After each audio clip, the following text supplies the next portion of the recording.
to provide analysis and recommendations to the City Council regarding general land use policies and applications where the Commission has recommendatory power, and to render final decisions on specified applications where the Commission has final decision-making power, including, but not limited to, all aspects of a proposed and future development. The Development Review Commission recognizes that the creation of a desirable environment through the city for residents, business, and industry is a prime requisite for the interdependence of land values, aesthetics, and good site planning by promoting harmonious, safe, attractive, and compatible development that is therefore considered to be in the best interests of public health, safety, and general welfare. Any person aggrieved by a final decision of the Development Review Commission may file an appeal to the City Council within 14 calendar days after the Development Review Commission has rendered its decision. Development Review Commission recommendations to the City Council are not final decisions. Today, with us, I'm just going to announce the whole panel, and you can figure out who's sitting in on what case. I am Vice Chairman Mike DiDomenico. With us today, Commissioners Barbara Lloyd, Don Casano, Tom Brown, Scott Sumners, Phil Amorosi, Andrew Johnson, and Angie Thornton. Oh, I did it again, Angie Taylor. Apologies. With staff, we've got everybody, including the retirees. We've got Chad Weaver, Ryan Levesque, Saparna Dasgupta, Steve Abrahamson, M. Bika, who spoke earlier, thank you very much, Karen Stovall, Diana Kaminsky, Lee Jimenez, Obina Kingsby, Robbie Aaron, Dalton Guerra, Blake Shimke, and keeping us all in order, Joanna Berry. We're going to start off today with 2 sets of minutes. In pre-session, or in our study session, we did read into the record a minor change to the regular meeting minutes for September 24th, so we'll be voting on those minutes with the change as described. Do I have a motion for approval of the study session and regular meeting minutes for 9/24/19? Mr. Chair, I make a motion to approve the minutes in the study session from 9/24/2019 with the correction to the meeting minutes. Second. Moved and seconded. All those in favor? Let the record show that 5 members voted in favor: Commissioners Brown, Sumners, Amorosi, Johnson, and DiDomenico. With the rest. Chairman, just who did the second? We didn't catch that. Oh, Commissioner Sumners. All right. Now, we have a lengthy consent agenda, so I'm going to be a little slower with this for members of the audience in case you're looking for one of these cases and didn't hear earlier that we were going to treat it on consent. What I mean by putting an agenda item on consent is it's the intention of the Commission to vote in favor of the case as presented with the stipulations that were advertised. So if you are here and wish to speak on a case that I mention is going to be on consent, now would be the time to get my attention and have it removed from consent.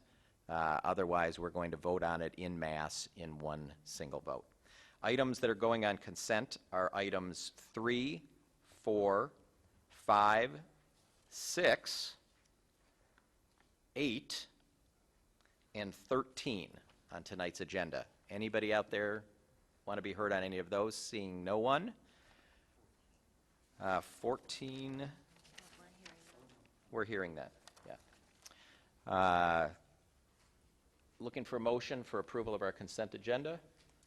Mr. Chairman, motion to approve the consent agenda as read. Moved by Commissioner Sumners. Second. Second by Commissioner Lloyd. Discussion? None. All those in favor? And the consent agenda is approved unanimously. At this point of the meeting, we're going to move items 9 and 10, and this is South Mountain Retail, item 9, and item 10, In-N-Out Burger, up to the top of the agenda, and I'm going to step down and recuse myself, and Commissioner Casano is going to take over. Hopefully, this will operate a little more smoothly than the earlier time. I'll wait till you exit the room, Mike.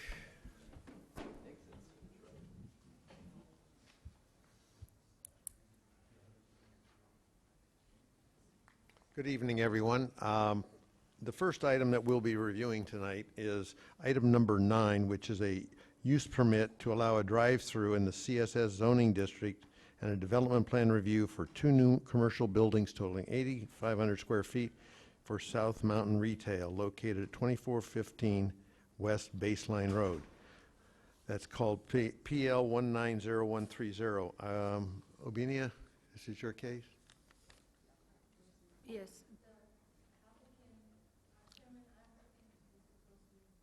Okay. Is the applicant here? Yes. Okay.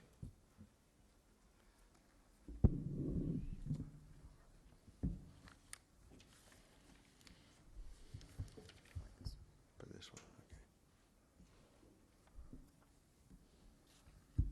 I thought the staff report was going to be read first, but we'll start this way.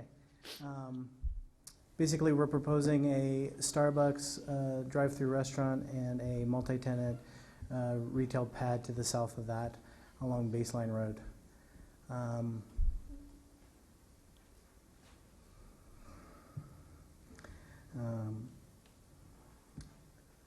The Starbucks is a small format retail restaurant. We feel it's compatible with the CSS zoning district. The adjacent students and office employees will have multiple options for quick service restaurant, food and beverage, as well as places to gather and study. The retail component does not have any tenant at this time, but the physical size of it dictates that it will be in a more neighborhood type of service, further contributing to the surrounding community and commercial services. The quality design that we have, am I able to flip through?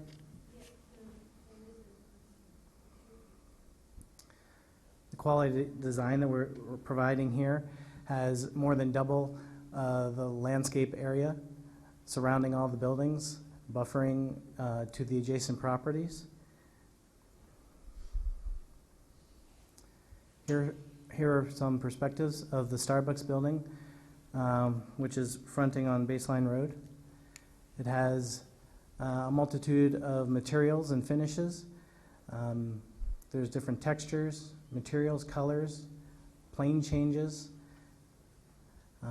canopies, fenestration, all servicing a pedestrian-friendly project.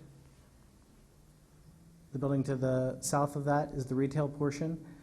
Has a similar classic retail with a modern twist, with the plane changes denoting the different tenant spaces proposed in the same materiality as the Starbucks. Here are some flat elevations.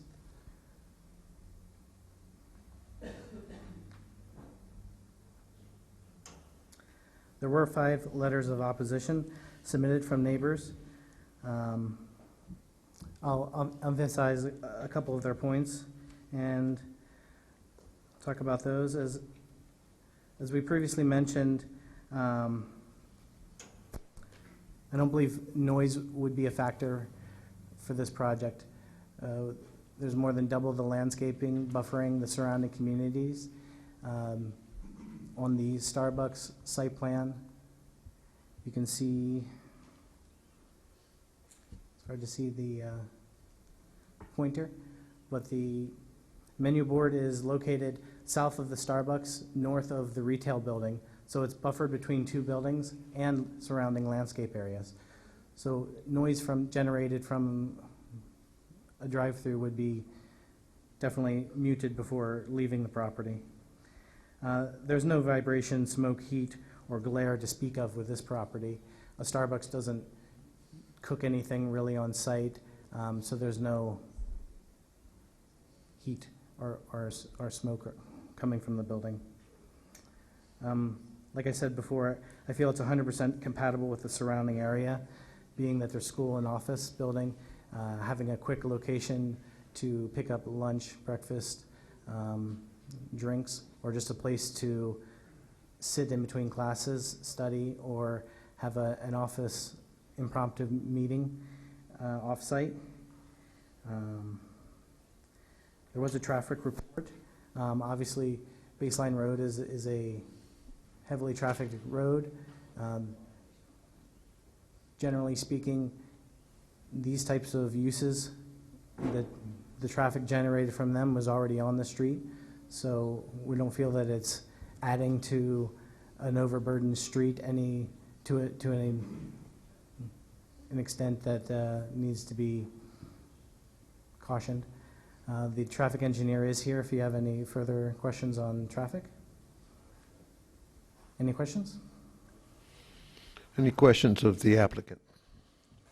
Chairman, could we get your name and name for the record, please? Neil Fieser, And company, RK Architects, Address? thank you. 2233 East Thomas Road, Phoenix, Arizona. Thank you. Any questions at this time? We'll reserve, yeah, Tom.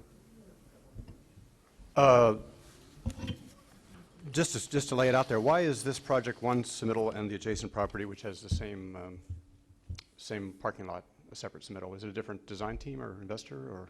Correct.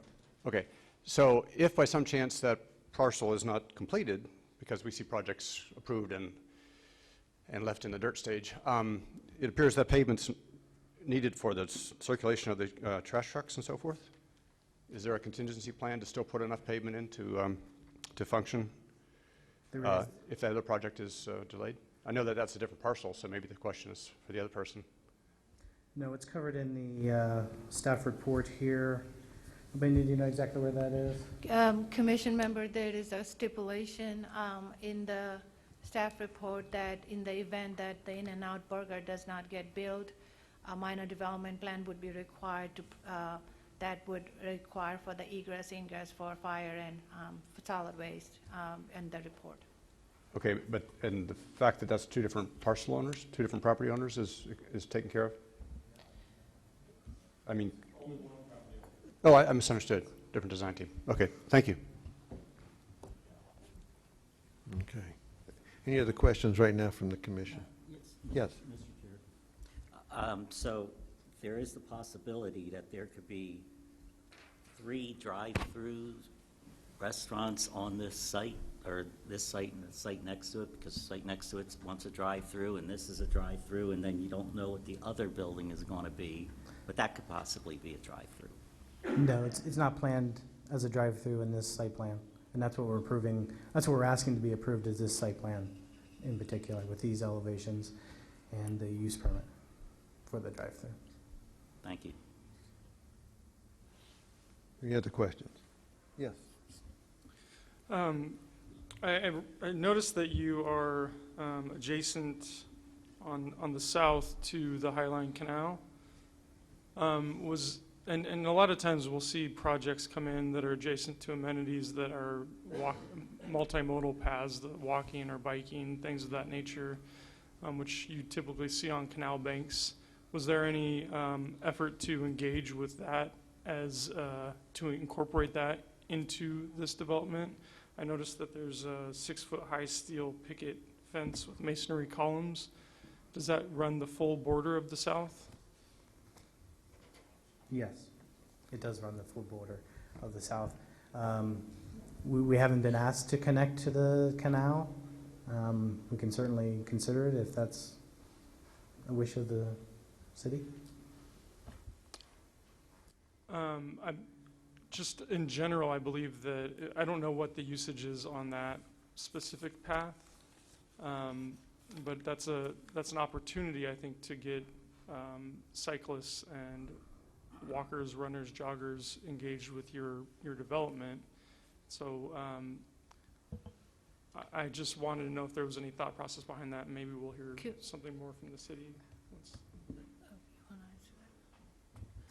Commissioner Johnson. I can hold my question for the staff if that's. No, I just wanted, I didn't know if Obinia wanted to address it, unless Obinia has anything that's I don't know.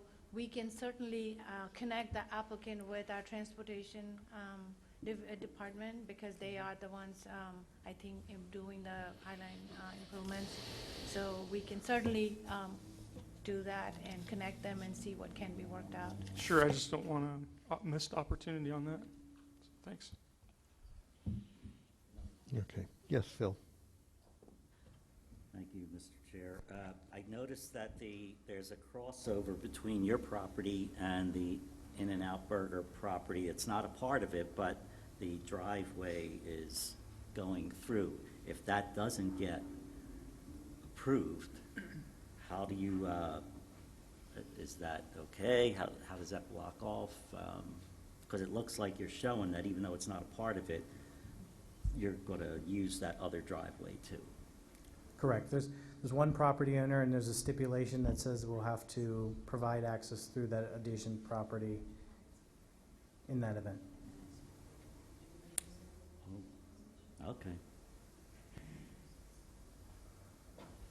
Okay. Any other questions right now from the commission members? Seeing none, thank you. And staff report. Vania? Good evening, Commission. My name is Obina Kingsby, Planner 2, City of Tempe.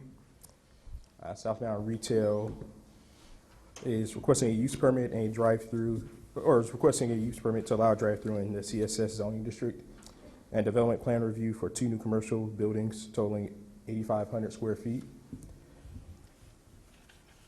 Okay, the location of this site is at the intersection of Baseline Road and Calle Los Cerros Drive, which is approximately 1,320 feet east of 48th Street. The property is zoned CSS. There was no neighborhood meeting required for this project. Staff has received a total of 7 letters in regards to this project from the public, 5 of which were included in my staff report. I provided 3 more to you today, 2 which were in opposition and 1 that was in support of the project. Staff is recommending approval of this project subject to the conditions. The applicant is aware of the conditions and has reviewed them. As discussed, there is a condition added in there for the sake of refuse and emergency vehicles that egress be provided for them prior to issuance of permits. So they did take care of that. And as Sapara mentioned, we can work with other city staff to determine if it would be appropriate to have access from the rear, as Commissioner Johnson was asking about, to see if we can allow access and the party be open to that as well, the developer. So with that, I'd be happy to answer any questions you may have of staff. Obini, a quick question here. I know there's a traffic signal being proposed to allow exiting traffic. If the In-N-Out parcel is not built, will that traffic signal still be a requirement? That would not be a requirement for Okay. that parcel. Okay. Yep. It's only if It's In-N-Out only is In-N-Out, approved. Okay. please, for that part. Very good. Questions, staff? Yeah. In the letters that were provided, it was stated that many of the letters in objection of the project were not notified. Were they required to be notified, or what was the situation with that? Yeah, so we follow our standard procedures as far as that goes. So we have to provide letters to anyone who's within 600 feet as far as property owners goes. And in comparing the list from the folks I did hear from, the adjacent property owners, those individuals were on our list. So I can't fully explain why they didn't receive it. I don't know if it's a mailing error or something that occurred there. And I believe speaking today, I think we had one that came back to us. But I do not believe it's from one of the people who contacted me and said they did not receive a letter. So. Thank you. Yeah, Commissioner John Yes. Lloyd, that's the, both of the mailings were sent out because it's one parcel, so the same mailing list, and for some reason, the In-N-Out, they received that one, but they did not, and we don't really know what the reason would be for that, because we didn't get any return mail on any of those, as far as we know. Okay, thank you. Scott? Thanks, Mr. Chair. Opinia, can you just confirm, we're right on the city of Tempe, city of Phoenix border here? Correct. So when there's that kind of situation, does notification happen across city lines, or no? It should be for property owners within the 600-foot radius. So if it occurs in both, then both should get letters. Ms. Taylor? Thank you. It's along the same lines as those two questions. You said there was no neighborhood meeting required. Correct. Why? That's just per code for a use permit and a development plan review. A neighborhood meeting is not required. Neighborhood meetings are usually required for a zoning case or a variance, for example. So there's certain applications that do not require the neighborhood meeting.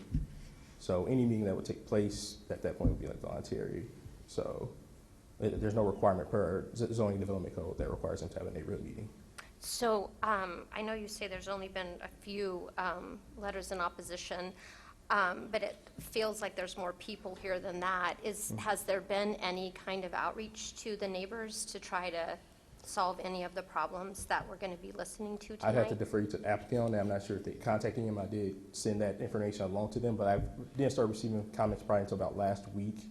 I would say is when I first started getting some of that input back. So we do share that with the applicant to make them aware, but there's been no discussion with the applicant or the neighbors in the city about doing anything about it at this point. Yeah, that's a shame. We keep having this happen. I mean, I'm not serving as a regular member anymore, just alternate. But when I served regularly, this happened a lot. And I thought we addressed it at one point before I left the commission in 2017. But apparently we haven't, because I see some people, they're saying they weren't contacted. And when we have neighbors that are this upset about something like this, I think we could solve a lot of problems by reaching out and trying to discuss it before we get to this point. And even though there's no explanation for why the letters weren't received, I thought by law they had to be received. So that's not true? Well, okay. To Commissioner, no, the state law is pretty clear on that. It's our obligation to notify, but beyond that, There's no responsibility But yes, after. and we typically will, when our neighborhood meeting is required and we get, in this case, we don't, we do know that the property adjacent to In-N-Out, that part of it, we did receive some phone calls, but from the residents that we are not really, as we do reach out to them or we made the applicant reach out, but as far as Obina has talked to certain, and if you see it's a form letter, one person reached out and then I think they reached to others and made them, have the letter signed, which is Sure. fine.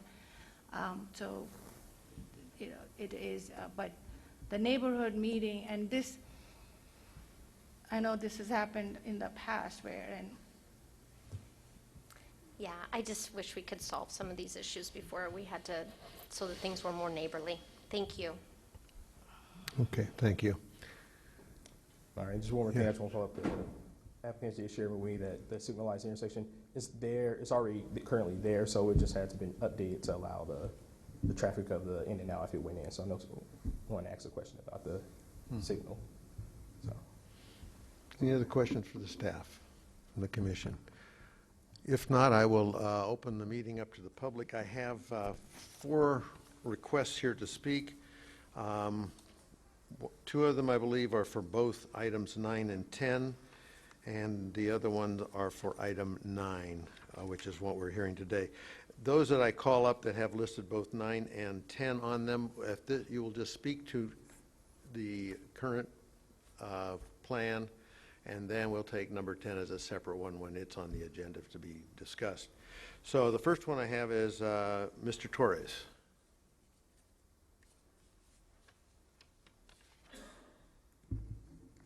Good evening, members of the commission. Thank you for the opportunity. My name is Israel Torres. I reside at 8232 South Pecan Grove Circle in Tempe. I moved my law practice to Tempe several years ago, 2239 West Baseline Road, and I am the property immediately abutting this parcel to the east. Just for the, obviously we have law practice, I'm attorney in town. To speak to the notice issue, Commissioner Lloyd,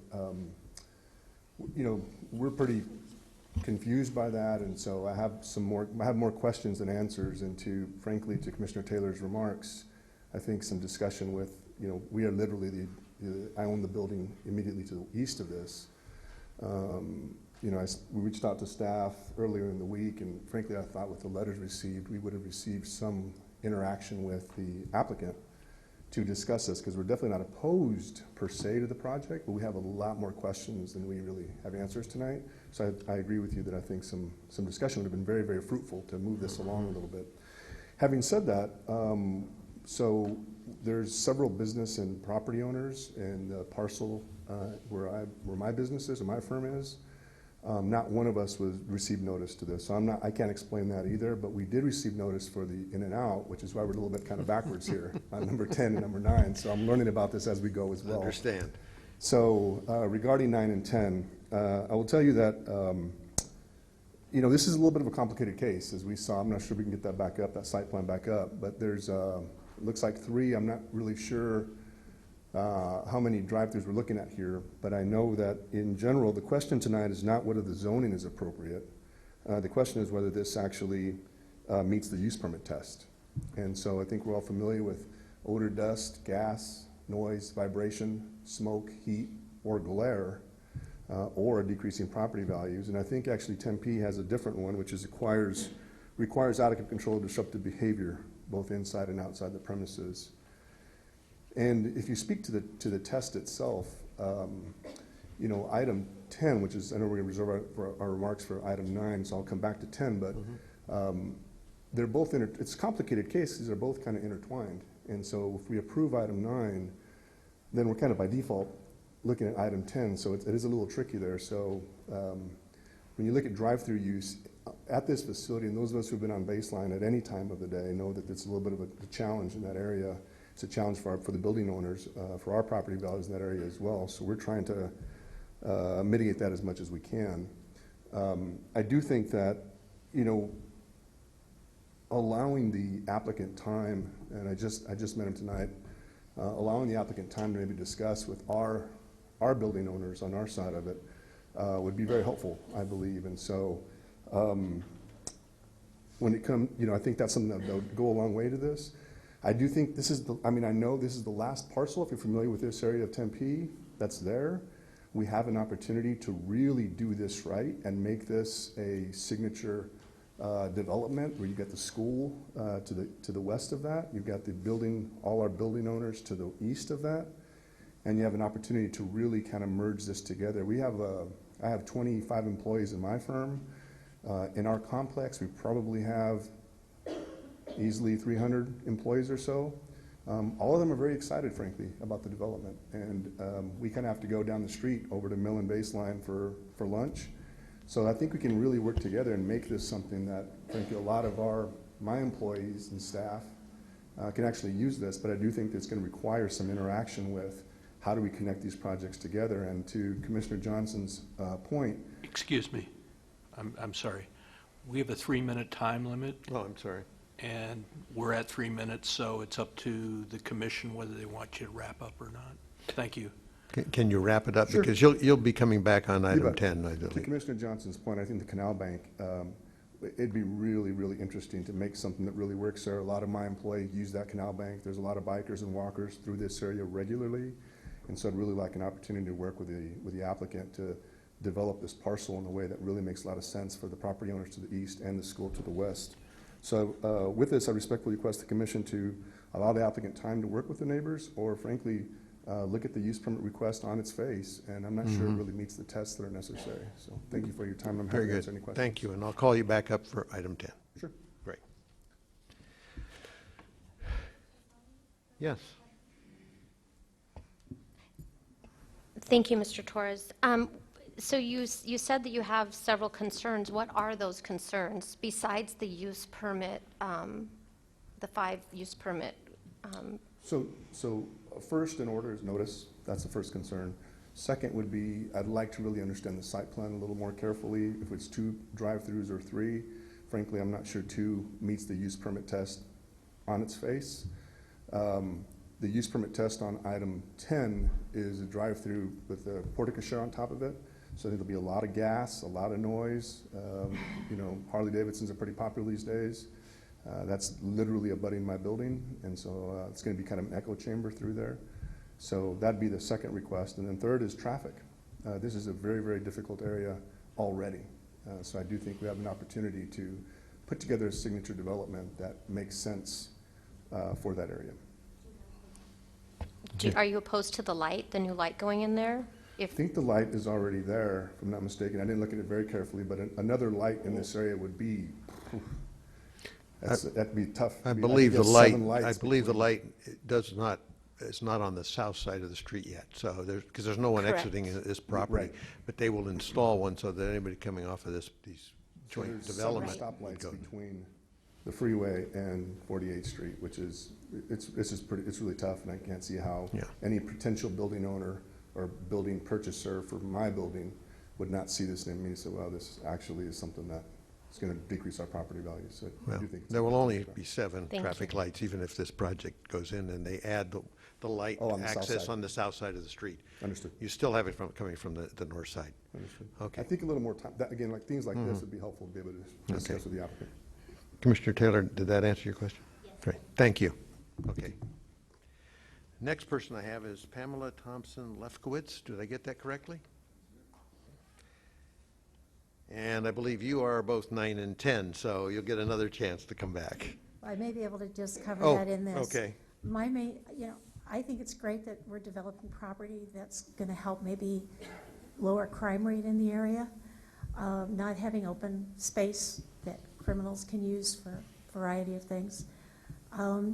My main concern is the traffic, but I would also like to say I was one of the residents that did not hear anything about this until this week when one of my neighbors sent me an email. And I'm on the board of the Knoll Garden Villas. And right now, it normally takes 3 traffic lights at Cali to get out onto Baseline going east. Probably as many, a lot of times going west to make a right-hand turn.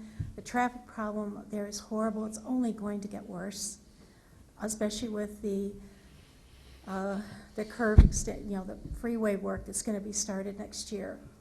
Right now, we have a huge number of people that use 48th Street from the 10 down to Baseline. They cut through our neighborhood to bypass 48th Street and Baseline, and then they turn west, or east rather, onto Baseline. I think the city transportation, the mayor's office, they need to really take a look at the traffic between 48th Street and the freeway. And possibly, maybe really looking at this whole land, all the businesses and the school that are on there from 48th Street to the Grand Avenue exit. Maybe they could look at finding a way that they could put another little side road back at the back of the property along the canal or something and tie it all together with the canal to where people would have another option for getting in and out of those businesses. It is absolutely, we have people that normally stop in the middle of the intersection all the time because they have to get ahead of somebody else. It can literally take 3 and 4 lights to get out of Cali. Let me just address one thing you did mention here, and that was that you didn't receive notice. I believe you were outside of the 600 feet. If you're on the north side of Baseline and there's commercial there, I believe that no one in that development would have received a notice just because the legal limit is 600 feet. By the time you put the road in and everything else, Well, but we you are were probably impacted. just kind of cut off, yeah. Yeah, we're impacted. There's also a business right there on the corner of Cali that has a call center. There is a huge amount of traffic already coming out from the north side. And I just think the city needs to take a look at this and say, hey, what can we do to figure out the traffic? How can we make it easier? There are a lot of older people that might like to have another way in and out. It probably, working with the city of Phoenix, you could probably widen 48th Street, add additional lanes there as it comes down to Baseline and make it easier. I think there would be options, but I think it's going to take everybody working together. Thank you very much. Thank you, appreciate it. Did that cover, by the way, did that cover you for item 10 as well? Okay, thank you. Next person I have for this case is Marion Brunel. Brunel? Did I get that right? Or did I chop that up?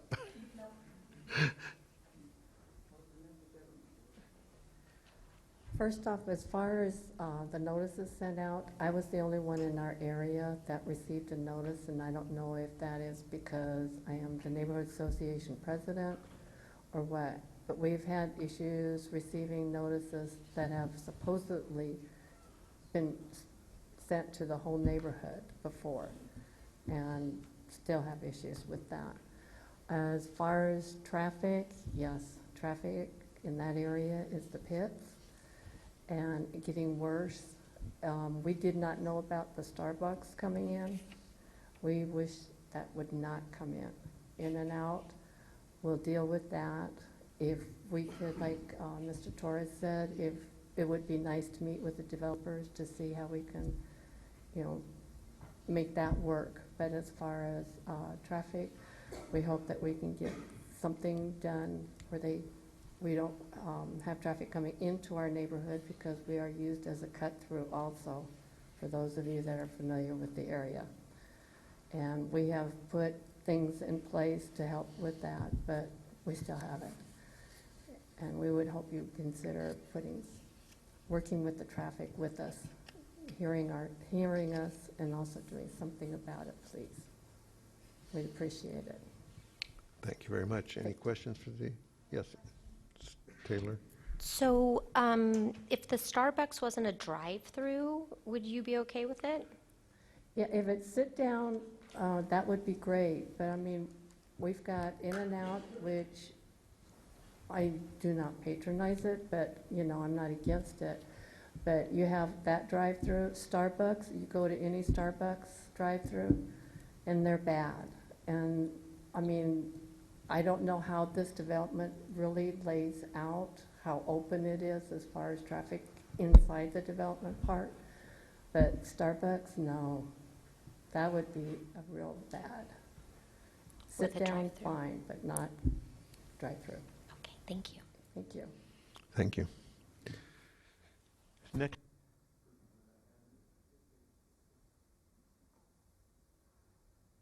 Hi. I was the neighborhood association president for the last 13 years, and I didn't get a notice either. And the only way I knew about it was Marion sending out something on nextdoor.com. And I don't know if that is an ordinance or law or whatever, so that developers don't have to let the neighborhoods know, but it's really, it's very distasteful. Just getting out of my driveway tonight to try to come here, I had to wait for 12 cars and then gun it out of my driveway to get here on Vineyard. The cut-through has gotten worse and worse and worse. Now you add that south side light, you're gonna have people coming over Baseline into Cayo Los Cerros and cutting right through our neighborhood even more. Now, I don't know about you, but have you ever driven by an In-N-Out that didn't have about 15 cars in it? 20 cars? Unless, this pad is not that big, this area is not that big. And like she said, Starbucks, we heard about that tonight, there's absolutely no way that those both can work there, because there's no space for those cars to spill out onto an already congested Baseline. I mean, I don't even leave my house between 4 and 6 and try to go anywhere toward Baseline, because like she said, there's 25 cars sitting there that aren't in our neighborhood, and you can sit there, seriously, not just 3 and 4 times. And it's gotten to where it's our neighborhood is being abused by cut-through traffic. But you add 2 more businesses with that outflow of traffic onto Baseline, and then cutting through ours. I mean, I'm not opposed to development by any means, but neither of these are going to work unless the overflow of the traffic for the In-N-Out, for instance, goes around the back or something. But, I mean, like she said too, people don't stop. You can't get out. Even if you have the green light, people are in the intersection. We've tried to get the X's. The city won't do it. We've gone to the city, I don't know how many times. I've lived there 15 years. Marion's lived there, I don't know, 33 years. It's not new, but every year it's getting worse and worse. And when we saw this, thanks to Marion, I mean, I almost fainted. Because I'm like, are you kidding me? This is just going to put more and more traffic in our neighborhood. And the people that are already on Baseline are going to be going, oh my God, there's 20 people in front of me trying to get a Starbucks or trying to get their stupid burger. And I can't get to work, or I can't get home from work. So I'm very opposed to this. I would be very happy to talk to people that have ideas for this, But, I mean, I've had people tell me they're moving or they have moved because the traffic is so bad. It's taken the enjoyment and of living in the neighborhood, because anytime you want to go somewhere, it's like, oh my God, you know, it's a chore. Just getting here was a chore. So that's my 2 cents.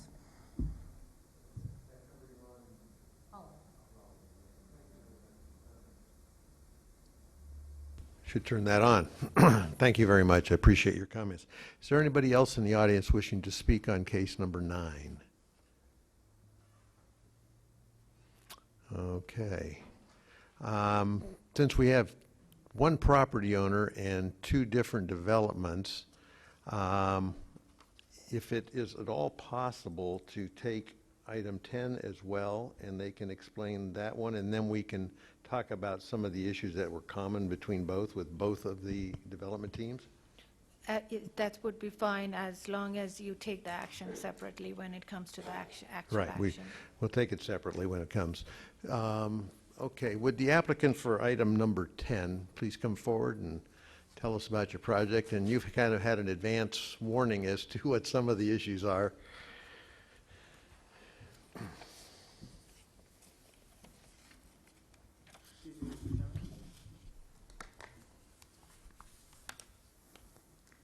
Yes.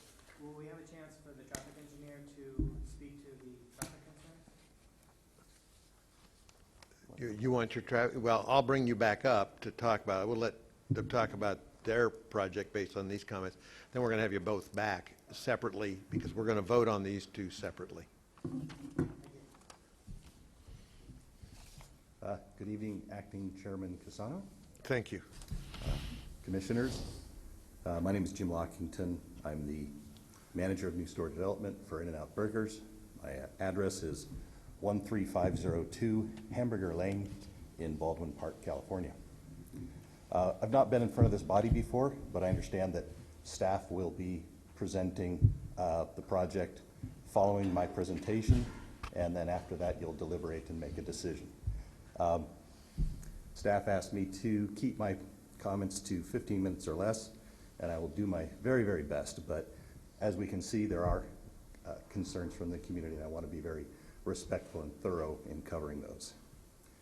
Let's see. Obedient, where's the clicker? Okay. So In-N-Out is proposing to develop a 3,867 square foot In-N-Out Burger restaurant with a dining room and a drive-through on a site that is 1.34 acres. This is a very generous sized site. It allows for a restaurant with indoor seating for 74 guests and outdoor seating for 24 guests. The site circulation, parking, and drive-through are well designed. There's no dead-end parking, no dead-end drive aisles. There's cross-access between the In-N-Out premises and the adjacent development, parking for 56 cars, and a dedicated drive-through queue holding 15 cars. I want to address the comment previously. I believe the developer is here. In-N-Out will be a ground lease tenant. We're developing, pulling our own permits, constructing our improvements on our side, all our own, but we'll be a ground lease tenant of South Mountain Retail, who's developing the other side. It's my understanding, and Walt will correct me, I think, if I misspeak, but if both sides aren't approved, neither probably proceeds. Although staff did take into consideration, I think, the idea that if one side is built and the other isn't, there'd be issues with turnaround for fire and refuse. So I think they've been looking at that thoughtfully. This is our landscape plan. The landscape plan is also thoughtful and generous. The landscaped area provided is 16,105 square feet. This is almost double. The code required 8,726 square feet. As you can see, it includes an abundance of shade trees throughout the parking lot and a combination of trees, shrubs, and ground cover at the ample setback buffer along both the east boundary and at the frontage along baseline. The architectural design and color palette, oops.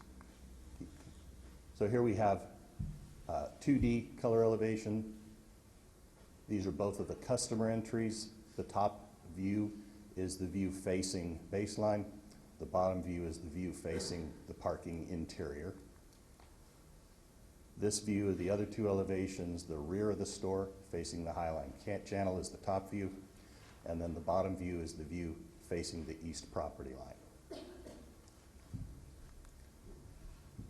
These are some renderings. This is a rendering from baseline, different view from baseline, and then a view from the drive aisle interior heading toward the west side of the development.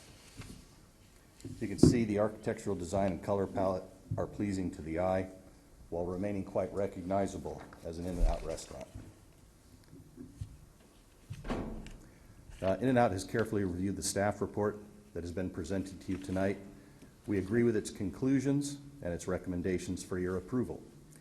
We agree with and will abide by all the conditions of approval, and we ask that you approve our proposed development. I would like to take the remainder of my time to respond to some concerns expressed by members of the community. You received 5 letters of opposition from our commercial neighbors to the east, an email from a resident of Noel Gardens, I hope I pronounced that right, and a letter from the Arizona Grand Resort. The 5 letters from our commercial neighbors to the east were curiously identical except for the letterhead and signatures. With respect to these letters, let me say that In-N-Out is looking forward to being a good neighbor to all the businesses near us. We successfully operate a similar size and configured store in Tempe at North Scottsdale Road and East Playa del Norte Drive. Adjacent users to that store include the Aloft Hotel, multifamily residential, and both casual and fast casual restaurants.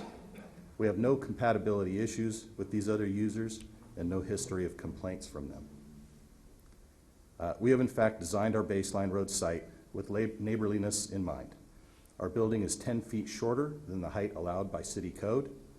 It is set back 20 feet further away from the east property line than required by code, and that buffer is filled with trees, shrubs, and ground cover. Go back to the landscape plan. Oops, not done. So the buffer I'm referring to is the buffer here. This buffer right here.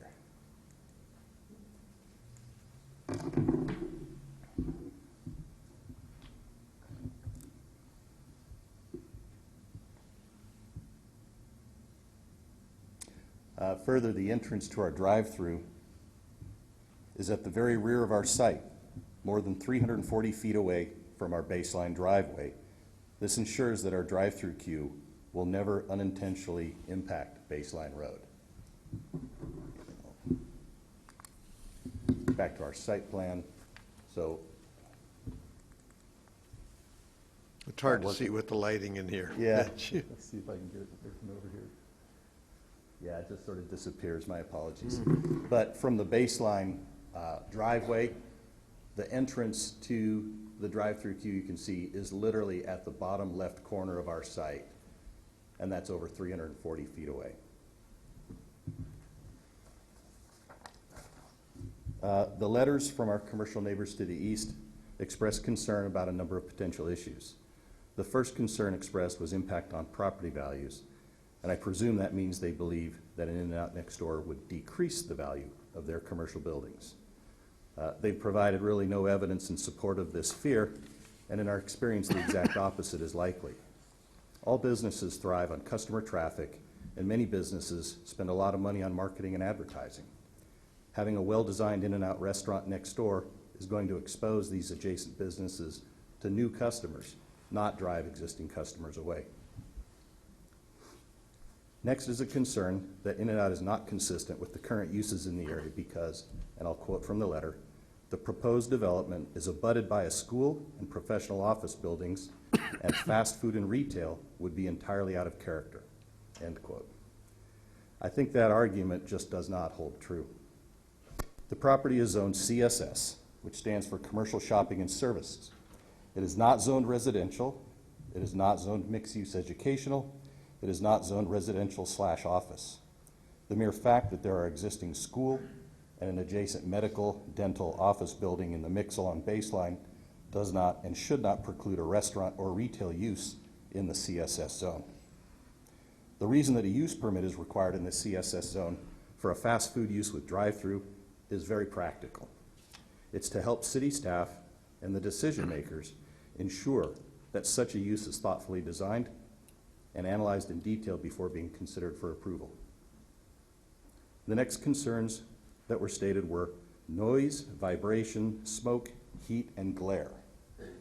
While the ambient existing condition of the property is vacant, never developed land, that land is directly abutting Baseline Road with thousands and thousands of cars traveling it every day. That is the ambient condition, but let's deal with these concerns one by one. Noise. The neighboring buildings sit literally, or actually, right on Baseline Road. It is not possible that an In-N-Out restaurant would produce more noise than the thousands and thousands of cars traveling Baseline Road every day. This is just one example of why our use is permitted in the CSS zone. Vibration. I would ask, what vibration? We are not an auto body or tire rotation shop with pneumatic tools.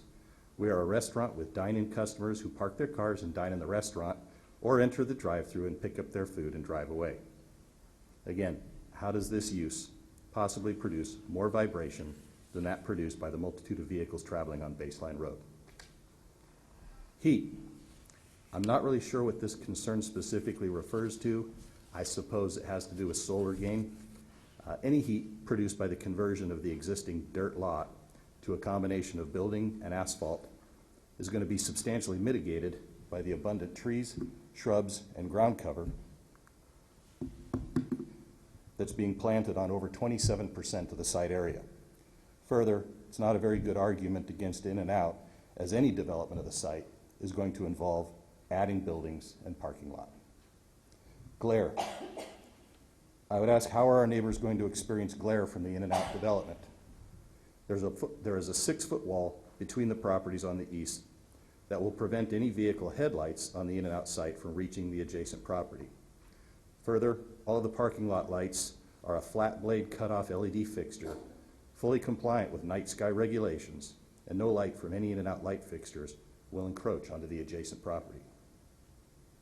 An additional concern in the letter states, quote, the outdoor drive-through speaker would also not be consistent with uses in the area and would negatively impact our property values, end quote. Let's look back at the site plan to see the location of the drive-through speaker. So I'm sorry that my pointer's not working. The speaker and the menu board are located beside car number 8 in the drive-through, and that's near the very bottom right of the site. The speaker is over 150 feet away from the nearest adjacent commercial structure. It's pointed away from that building, and it's placed at a height that is well below that of the 6-foot tall property line wall separating the properties. Further, it's buffered by the abundant landscaping in the setbacks on both sides of the wall. All that said, however, all new In-N-Out restaurants are equipped with drive-through speakers that have ambient noise sensing technology. They are quieter in a quiet ambient setting and louder in a louder ambient setting. They also have volume controls that can be adjusted by management.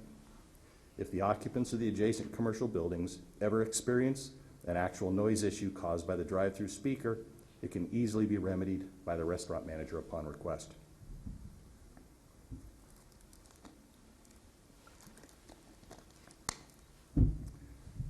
The email from the Noel Gardens resident expressed strong opposition to the project due to the possibility of cut-through traffic on Calle de los Cerros. I think the resident may be unaware that the project is not proposing a through traffic movement from the signalized project driveway.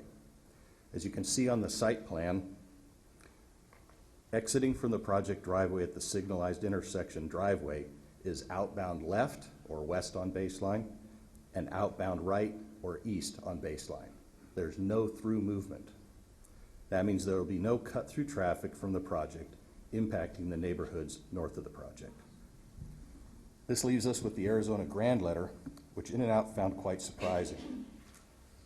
It's difficult to comprehend how such a massive resort complex could feel threatened by impact from a 4,000 square foot family-oriented hamburger restaurant, and that they found it necessary to express that concern in overly dramatic, hyperbolic language.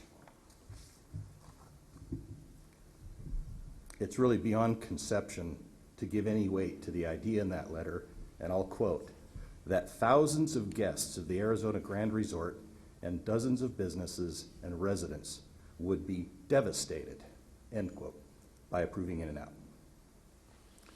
Their arguments make reference to some harmful intensification of a previous existing or approved use, which use I am not aware of other than agriculture, and of course any commercial use would be more intense than agriculture. I don't think this is a good argument with which to deny In-N-Out's application. Their main arguments seem to be traffic and some poorly articulated objection to adding traffic light control of the main baseline driveway to the existing signal, adding a fourth leg, if you will, to what is presently a three-legged stoplight. I know that the project traffic engineer has worked closely with city engineering, public works, and traffic staff in considering both sides of the development as one. The traffic analysis essentially concludes that the In-N-Out restaurant will not significantly impact the existing conditions on Baseline. That isn't to say that Baseline doesn't have problems. It does. It is very congested at times. But the question is, will the In-N-Out development significantly exacerbate those problems? And the answer to that you'll see in the traffic analysis is no. I'm not a traffic engineer, and I will need to defer any technical questions about traffic to the traffic engineer. He's here tonight to answer any related questions.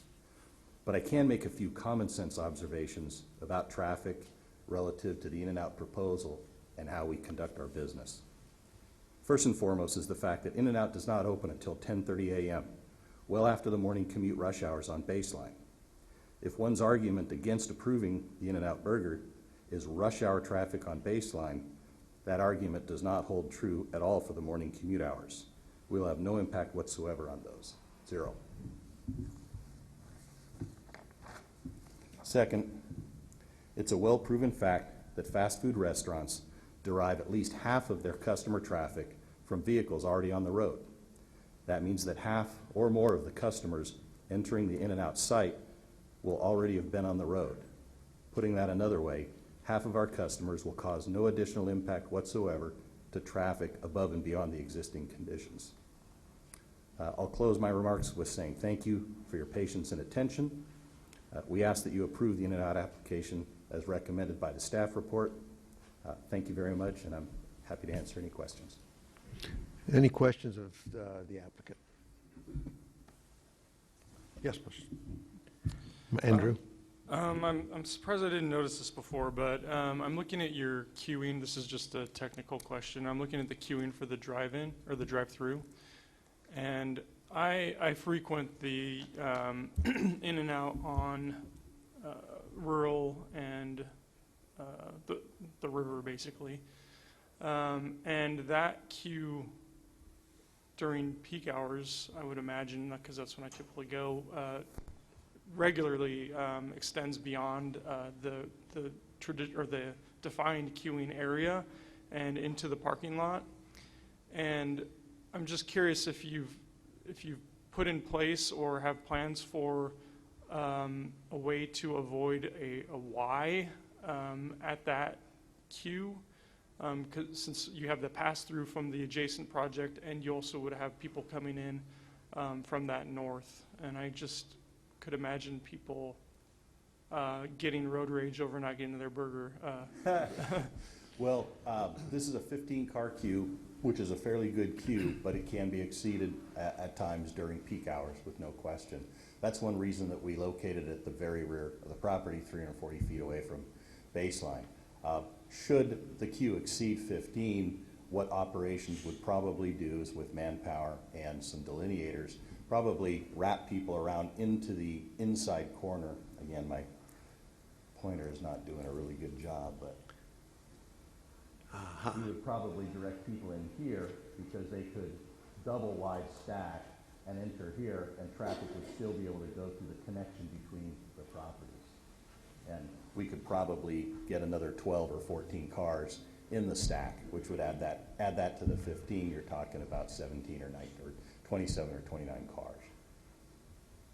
Okay, thank you. And I have seen you do at your restaurants have people out there when the queue is longer. So, thank you. Thank you for the explanation. Any other questions for the applicant? Okay, those in the audience wishing to speak on item 10 that haven't already made comments, do we have anybody? Well, you can come up and give your name and where you're from. My name is Tom Baker. I was a Tempe resident in this Knoll Garden Villas approximately 20 years ago, and I'm very familiar with this area. And so I'm here for another reason, item 11, but I just want to mention, in my opinion, and be very, very aware of this area, these folks are definitely going to be impacted with more traffic. And if they say, and they have a proven fact, that only 50% more traffic is going to be a result, this is so overwhelmed in this area with the way 48th Street is. It bottlenecks down to the freeway, and on the other side of the freeway is a mall. And just in general, as the folks that are in that area have expressed, any more traffic and any more heat will result in a negative for their lifestyle in their neighborhood, and is a quite large neighborhood that stretches from Baseline all the way back. And the Knoll Garden Village community is a small townhouse community right there, but there's a lot of single-family homes that stretch all the way up to Southern Avenue. And thank you, if I need to, I'll fill that out. And I just wanted to say, as a former Tempe resident that drives through this area all the time, I know progress needs to happen, but in my opinion, that especially this, as well as a Starbucks, is going to be detrimental for the residents that live there. So I just wanted to throw that out there as somebody that's familiar with this, that would back some residents up and say, I feel sorry for you. If this goes in, it's going to make it a little tougher for you. Thank you very much. Thank you. Okay. I will ask the applicant for item number 9 to come forward. And you had indicated you have your traffic engineer here to talk about the project. Is there any other comments you'd like to make about the comments that were made by the public? I mean, just to reiterate about the use permit, you know, there is no vibration or additional heat or all that. Everything you basically heard, I agree with, and I mentioned before about the use permit. We feel it matches all the requirements to approve the use permit. So we can have the traffic engineer up. Okay. Your name, please. Good evening, Commissioners. My name is Chuck Wright with Kimley Horn and Associates, 7470 North 16th Street. We did work very closely with city staff in looking at this site. The site plans are a little challenging because we didn't look at it as two separate sites. We looked at the entire potential impact as one analysis. So on the site plan to the west, there's a new right-in, right-out driveway, limited to right-in, right-out by a median in the driveway. And on the eastern portion of the site, the existing signalized intersection will be modified to include the fourth leg. So it's a very unique site in that it can take advantage of signal control onto Baseline Road, which does not add an additional signal to the existing conditions out on the site. We are also making a few other modifications specifically to mitigate impacts. There's a new eastbound to southbound right turn lane being provided to the signal. In addition, we're extending the left turn storage for westbound to southbound traffic into this site. So again, we've worked very closely with city staff, identified potential improvements to mitigate the changes in traffic. Certainly everybody recognizes that it's a challenging area, but the combination of the pass-by trips, which reduces the overall impact of the site, and the ability to utilize that existing signalized control really provides a solution that is a negligible impact to the existing situation out on Baseline Road. Question for you. It was mentioned in the presentation in Berger that nobody would be coming out of this site at the signal would be able to go across Baseline Road and go access that neighborhood.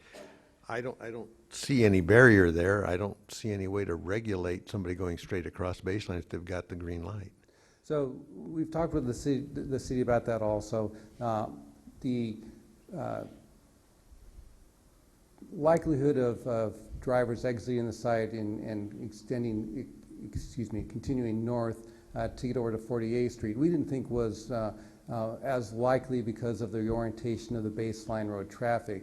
But we had suggested that if that's a neighborhood concern, that it can certainly be incorporated into the plan either through signage or other physical controls to focus the turns to the left or to the right coming out from the driveway. Well, another question, you have businesses on the other side.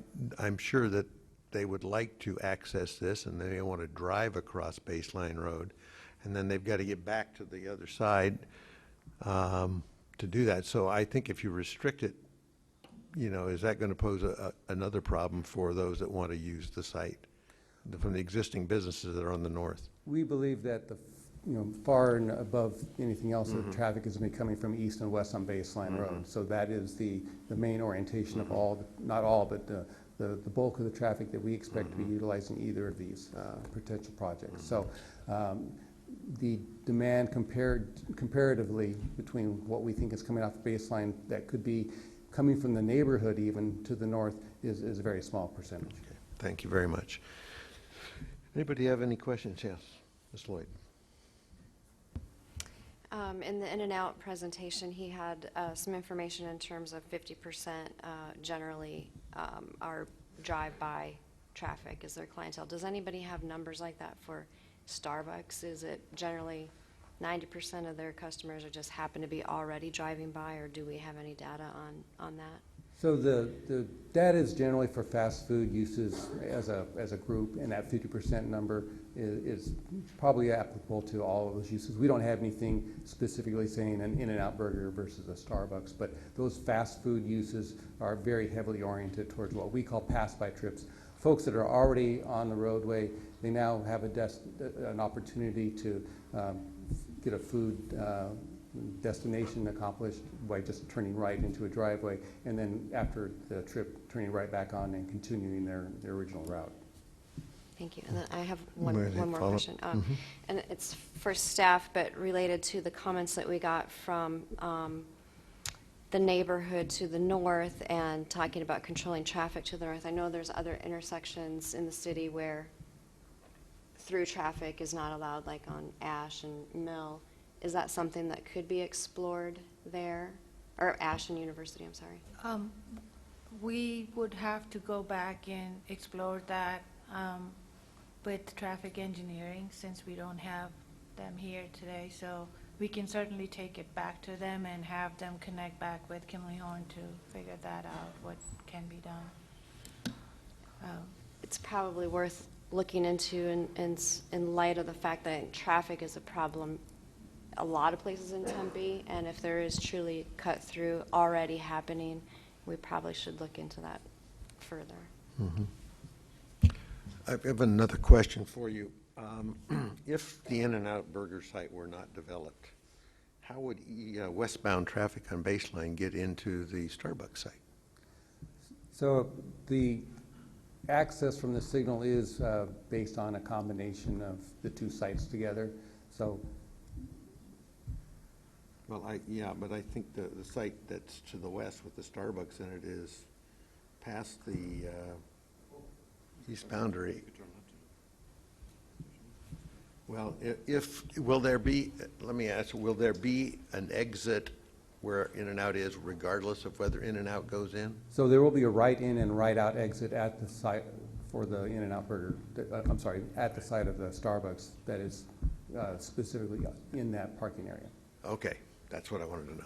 Just make sure that nobody can't get in there from No, the there other isn't direction. In-N-Out at that location. Thank you. Yes, we'll go with Commissioner Amorosi and then Commissioner Sumner. Thank you, Mr. Chair. You did the traffic study. How many cars per day are on Baseline, go by there on Baseline?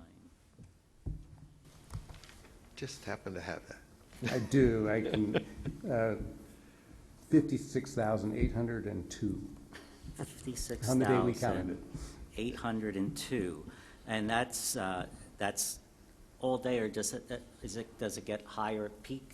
So that's a 24-hour count from midnight to midnight. And so there are variations during the day and variations in direction. Okay, so do you have that variation for during the day? And I would say nighttime rush hour, since In-N-Out Burger says they're not open for breakfast. So just for comparison, the busiest hour in the morning rush hour, eastbound on Baseline was 2,068, and westbound was 2,022. Okay, so, and the gentleman from In-N-Out Burger said then that will increase traffic by 50%, because 50% is already there, but there's going to be 50% more that's going to happen because of their reputation as a great burger place. So I think that what he was trying to describe was if there were 100 trips generated in a peak hour by one of these convenience fast food uses, 50 of them would be new trips on the street. The other 50 would be people who are already out there that would be just driving into the new destination. Right, right. So that would increase the numbers that you saw in your traffic study. And we've accounted for that in our analysis. Yes, who are you? Excuse me, my name is David Rickard. I've been here recently on use permit discussions on other sites.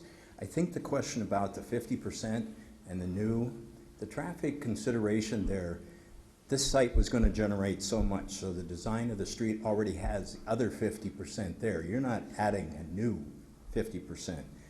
It's the business activity that looks to see if their customers are going to be going by. So to break it down more simply, the site already had trips assigned to it when they designed the streets. Now, I was with the City of Phoenix when that street was actually put together with ADOT, Tempe, coordinated effort forever. When we finally got the road through the Arizona Grand Hotel area, that helped significantly. But if you remember back when Bob Gosnell developed it, he didn't want to cut through traffic. Well, it was necessary and we got it there. So all of these traffic studies that have been concluded here have given units or trips assigned to this site already. So when they said 50% going by, automatically you think that's another 50% generated from the site. If you look at the traffic studies, it would say that those 50% are already accounted for in the traffic analysis. So how do you account for the neighbors saying they're backed up 12 cars on their street then? I'm not disputing the fact, because it has been that way for 25, 30 years. But to the extent that you have very few sites left to be developed on this in this particular area, you're not going to be adding significantly more. The other argument, and I'll make it now, is that if you put office on it, it would aggravate it worse. It would make it at the peak hours in the morning and the peak hours in the afternoon. So this is a much better use. Retail is always better because it's always off-peak, even though they have those lines built up for these new uses. So I don't mean to cut into Chuck's time, but that confusion on that 50% versus what's already allocated to the site is important to know that it's already been accounted for. And they're looking for what kind of traffic goes by to support their businesses. So when Mr. Lockington said that there was 50% was already going by, that's what they're looking for to be a successful business at that location. And it's not as much related to trip generation. It just seems to me that if traffic is flowing through eastbound at a steady pace, that it's going to be delayed. It might not add extra cars, but if there's two driveways with cars going in and out, that's going to back up traffic beyond that, and it's going to slow things down or create more accidents or pedestrian accidents. It could be anything, but it seems like that would generate more congestion, not more cars, more congestion been an office building where people are there 8 or 10 hours a day and only enter and exit once. In essence, I do disagree with that because the later times of the morning or early afternoon, the traffic isn't as bad through that area. It's not great, but it is a lot less than it is at the peak hours in the morning. So to have an office there, you would create more likely accidents and incidents and the slowing of traffic than you would with this type of facility. If I could just make one point as well. We didn't touch on it, but in the last iterations of discussions with city engineering and traffic staff, they asked us to put in a right turn dedicated deceleration lane at the signalized intersection. It's kind of hard to see in this view, but it runs from the intersection entrance eastbound direction as you were just discussing, and it's going to be very helpful, especially when baseline is in free flow condition, because it provides, do you know the length of that? I don't know the length of it, but it's definitely longer than the distance from the entrance that's shown on the site plan back to the common line between the east and west sides of the development. So there'll be a number of cars that are able to decelerate, go into that right turn lane, get out of the free-flowing traffic, and then enter the driveway. So again, that's something that staff asked us for and that we agreed to put in, even though the technical, and I don't want to get in trouble with traffic technical stuff because that's not me, but you analyze those things based on warrants, technical analysis of certain criteria, the speed of the road and other technical things. This did not meet the warrants, but we agreed to do it anyway because it was the right thing to do. Thank you. Any clarification you want to add to any of the questions about the traffic concerns? Chairman, I have a question. one thing to just for the purposes of any, we don't have a slide on the PowerPoint right now, but attachment 3 of the South Mountain Retail, in that the numbered item, I think gives the overall site plan in context to the aerial map with the 2 sites together, so that may be a better reference for as this discussion, because I just wanted to let everybody know that that is probably a good exhibit to look at in terms of the discussion. I did have a question for staff. Are there any plans by the city to widen Baseline Road?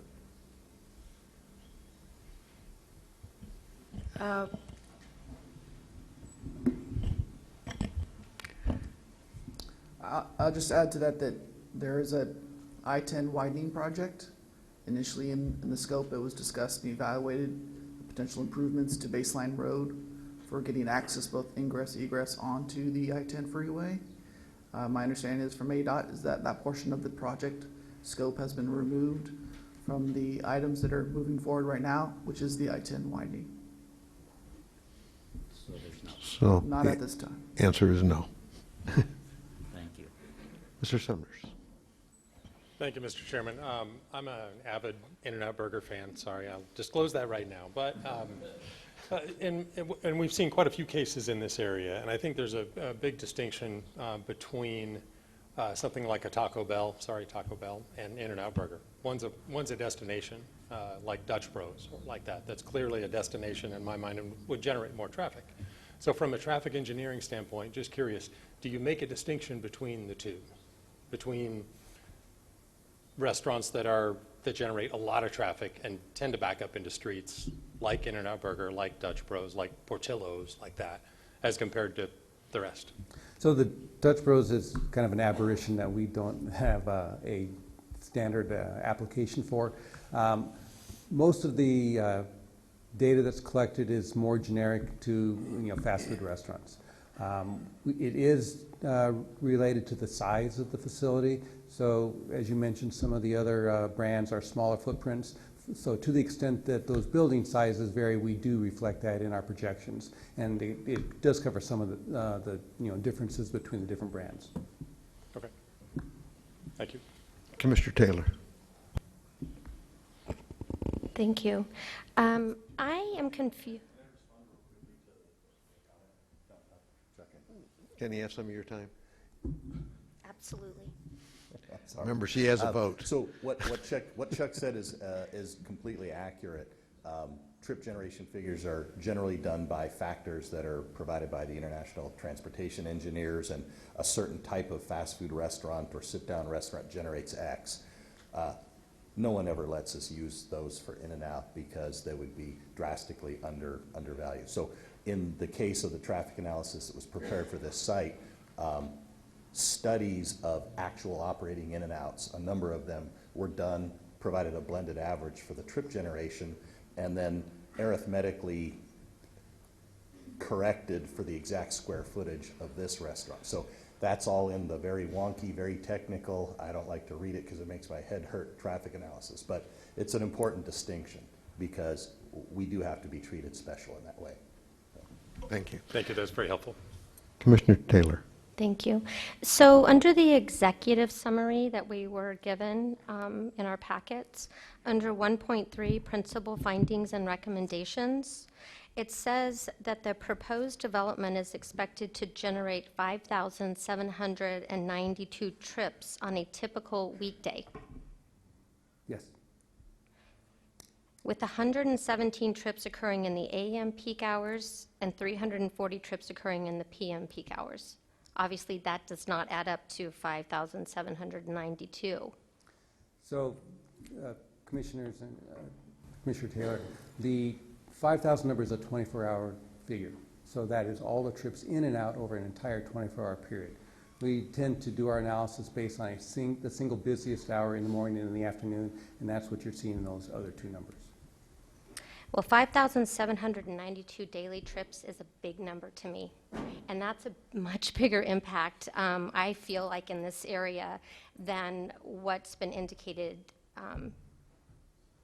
before this moment in what you guys have been telling us. That was my only question. Thank you. Thank you. So if I could address that real quickly. The math can be kind of daunting at times, especially for me because not a traffic engineer, but those figures are trips in and out. So a trip from baseline into the site is a trip. A car in the site going out of the site, that's a trip. So you count all those. So any car that's visiting, really it's one trip. 2 trips, okay? And this concept of the pass-by trips, fast food restaurants, having at least half of their traffic already being on the road, that distinction is important when you're looking at that 5,000 trip figure because half of that are people that are already on the road or more that make a decision, oh, I'm going to jump in there. So that's how we get that trip in and out. And that's one reason why the number sounds so daunting. Well, I was on that road today at 3 o'clock to come and check this property out, and it took me 3 times to get through the light at Calle, I'm sorry, I can't remember the road, but you know what I'm talking about. And that's a huge number to me, over 5,000, that this is going to generate for this area. And I grew up in Tempe, so I've seen the change on Baseline Road over the years, and it hasn't been, 30 years ago, it was not this bad. And so somebody said that earlier, and I take exception to that. I don't believe that's true, and I think that we continue to add to the problem by entertaining these types of use permits. Thank you. Thank you. Yes, Commissioner Johnson. Since we have our traffic guy up here, I'm curious if there's been an update or if you could provide the anticipated impact of traffic along Baseline with the impending opening of the South Mountain Freeway? So there isn't a precise projection that I can share with you. There is an expectation that some of the freeway improvements that are about to open and other things that are being considered do have the potential to impact the volumes in Baseline, but I can't tell you if it's 100 or 1,000 because we just don't have that level of detail. Our report really looked on a much smaller time horizon as far as how many years out in the future that would go, and so some of the I-10 improvements are well beyond that horizon. So is that something that city traffic engineer might have access to that information? We can find out. Yeah. We don't have it at this time. Okay, thank you. Okay, any other questions from the commission? Okay, now, we are now at pulling item 9, discussing it, and coming to a conclusion, and hopefully a motion and a decision. Yes? Oh, certainly. I'm sorry. When I asked, I didn't see anybody else come up. Yes. Mm-hmm. I'm sorry for the confusion there. Well, you're not the only one. Members of the commission, I mentioned we started this by talking about kind of lack of notice, which generally, puts us all in a place where how do we start to talk? Well, let's work this out a little bit. I want to mention to the applicant from the manager at In-N-Out. I'm also a fan. I was a little taken aback, frankly. I was really dismayed by the tone of his presentation, kind of things like poorly articulated, kind of this condescending kind of tone. Frankly, in a hearing where there's been lack of notice, we are here to learn more information. I understand we have to make a decision tonight, potentially, but I'm a little dismayed because, frankly, I'm a neighbor. And if this is the tone and, frankly, behavior that I'm going to get now before this is approved, I can only wonder what kind of neighbor this is going to be. And I can tell you that I'm proud of our work in Tempe. I lived in Tempe almost my whole life, had my business in Tempe. Maybe that's how you do things in California. It's not how we do things in Tempe. I can tell you that. We're a little more civil, and I really appreciate the neighbors that are here tonight to talk about that.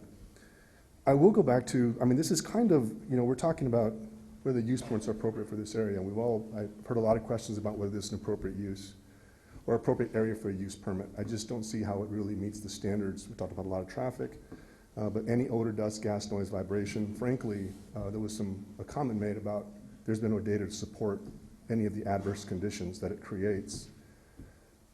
Lack of notice kind of has that effect sometimes. So we're all kind of got here as quick as we could.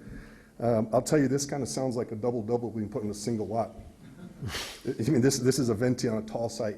How much can we overstuff this lot with stuff? We have a canal bank. We have opportunities to do this the right way.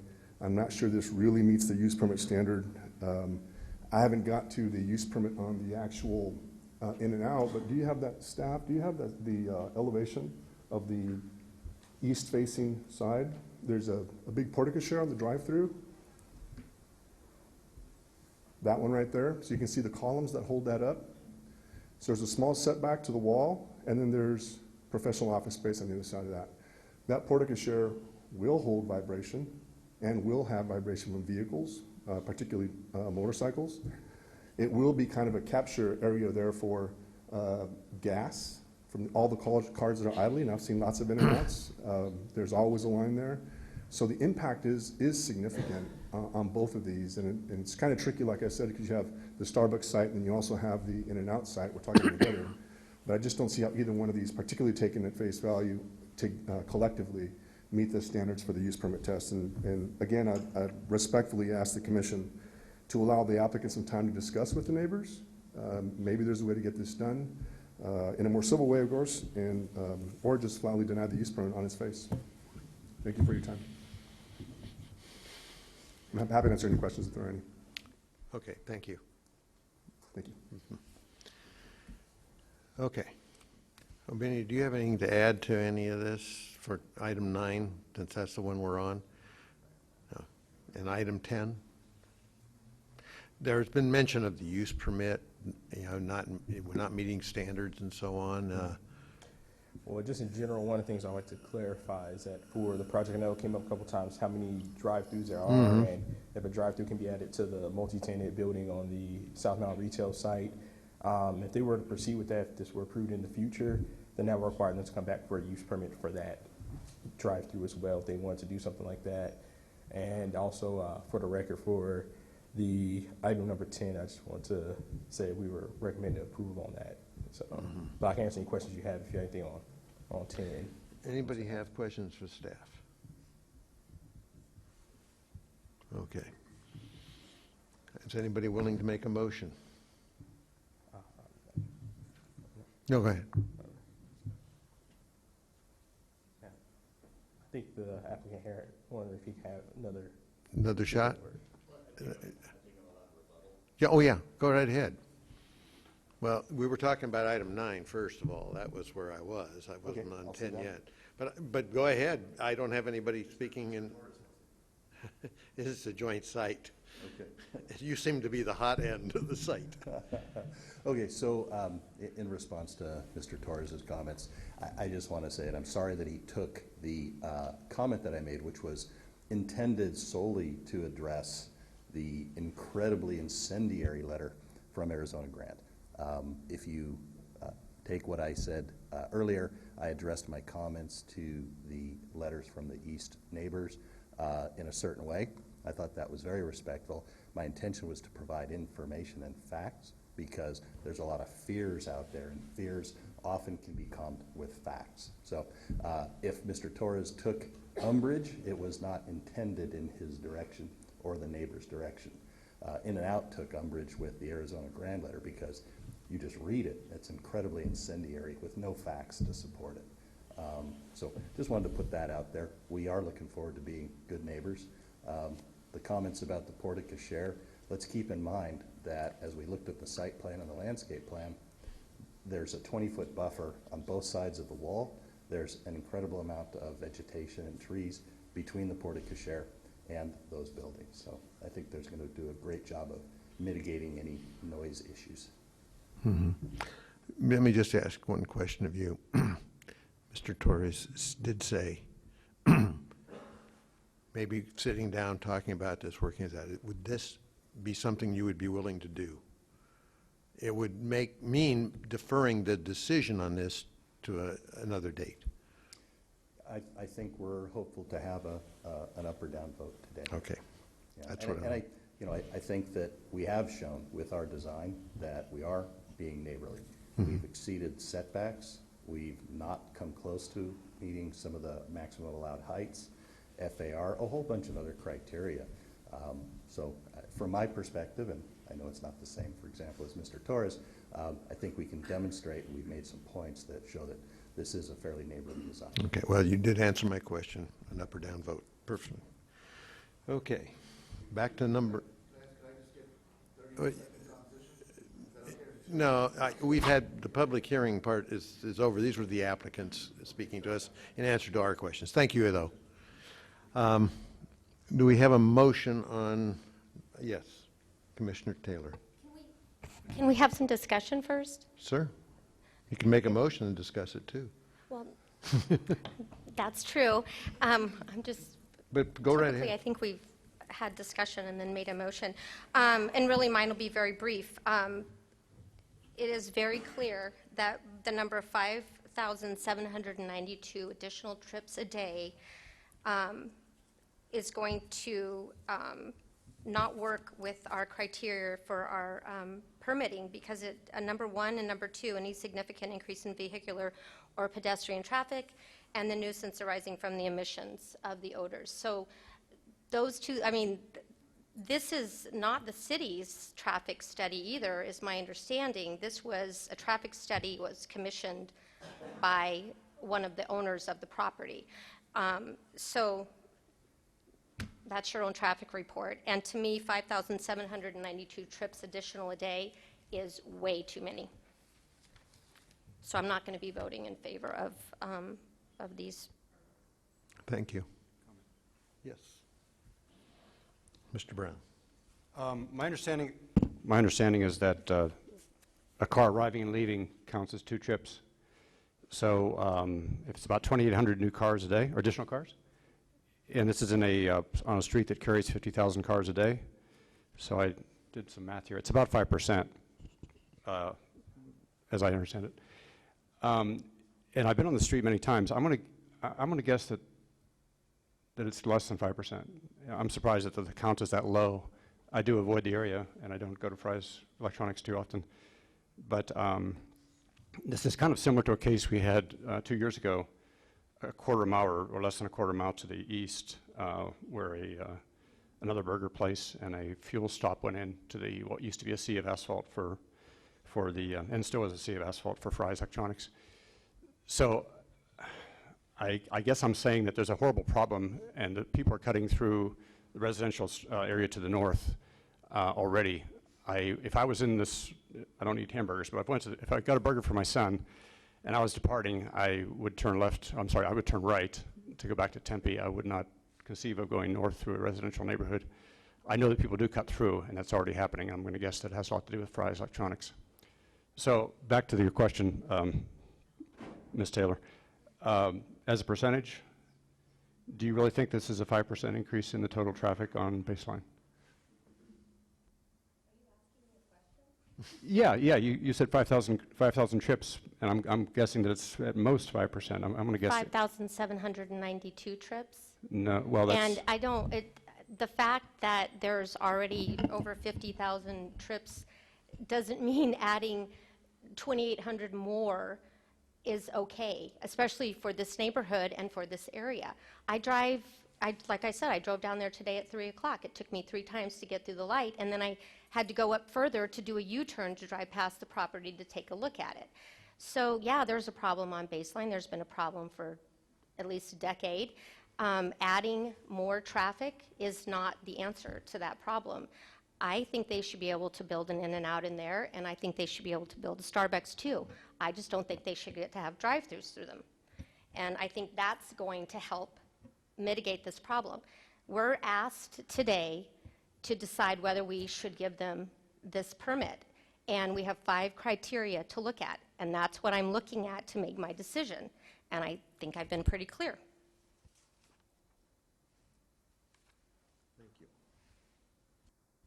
Thanks, Mr. Chairman. I think the applicant's done a lot of good things on this site.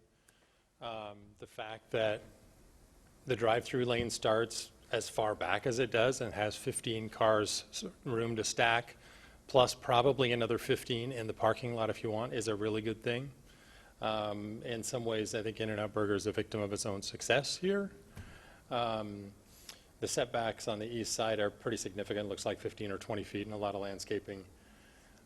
We've got a signal going in. They're doing a lot of the right things, but I think the one thing that's missing here is the coordination with the neighbors and the meeting with the neighbors and talking things through. And if it was one restaurant, one drive-through, that might be one thing, but I think here we're talking about 2 drive-throughs, including very popular chains, and that's where I start to squirm a little bit and have an issue. I think the bigger issue here is not In-N-Out Burger, it's Awatuki. That's what's driving the traffic. So when that freeway opens, that'll help a little bit, but that's a ways out, I think. So I'd be happy to support, despite what we heard earlier, a continuance to allow a little more conversation.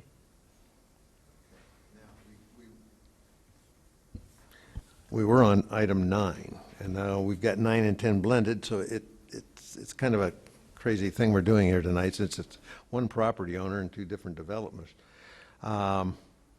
Mr. Chair, if I could, I think it'd be very beneficial to talk about both together, because it is Yeah, truly one that's what site. I'm saying, yeah. We have to take 2 separate actions, but yeah.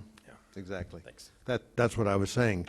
So since these are a single parcel, we treat them as a single parcel rather than as 2 separate projects. We have 2 use permits that are being permitted, and you're suggesting that a time be allowed for more discussion for the parties and both the commercial enterprises and neighbors that would be feeling they're being impacted to the north of the site. In-N-Out has expressed that they want an up or down vote tonight. So I will ask applicant for item 9 if that poses a problem for them.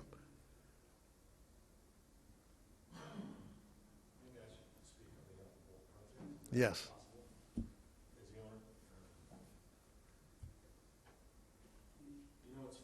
We'll need your name and just for the record. My name is Walt Brown, and I'm the owner.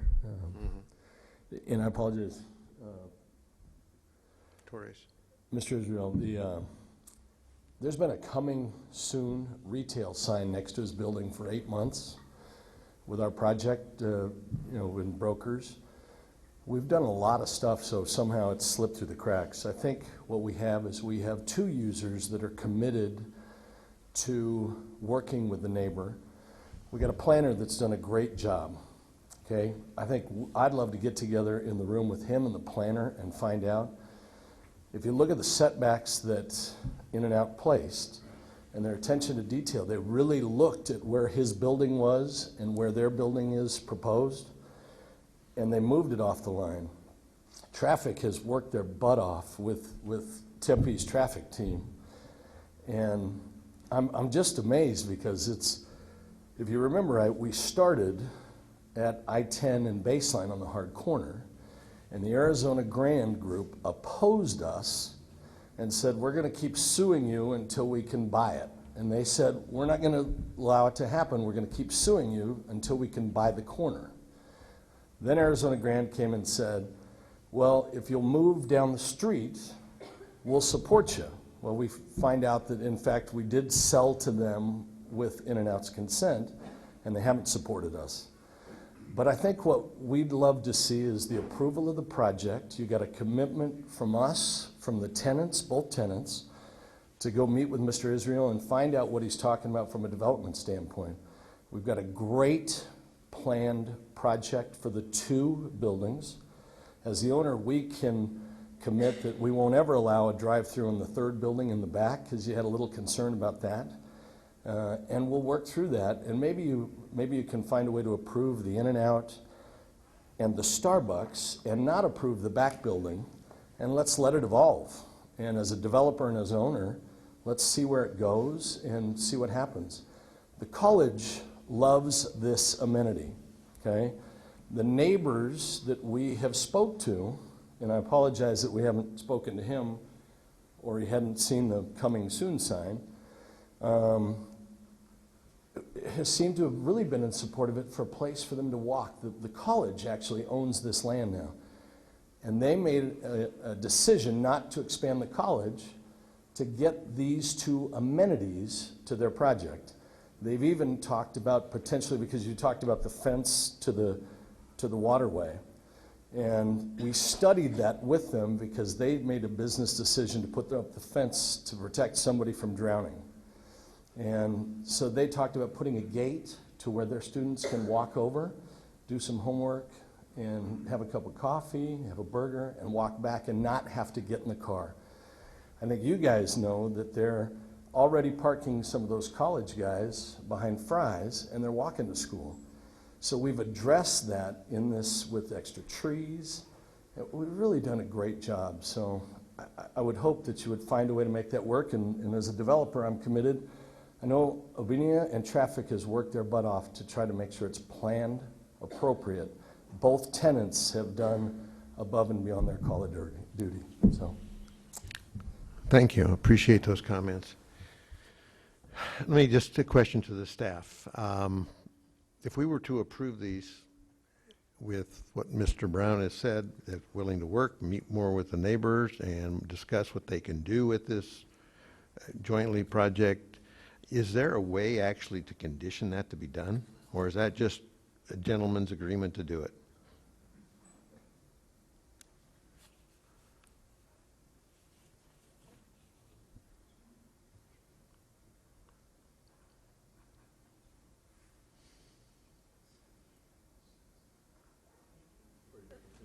There's a couple of options from the traffic standpoint.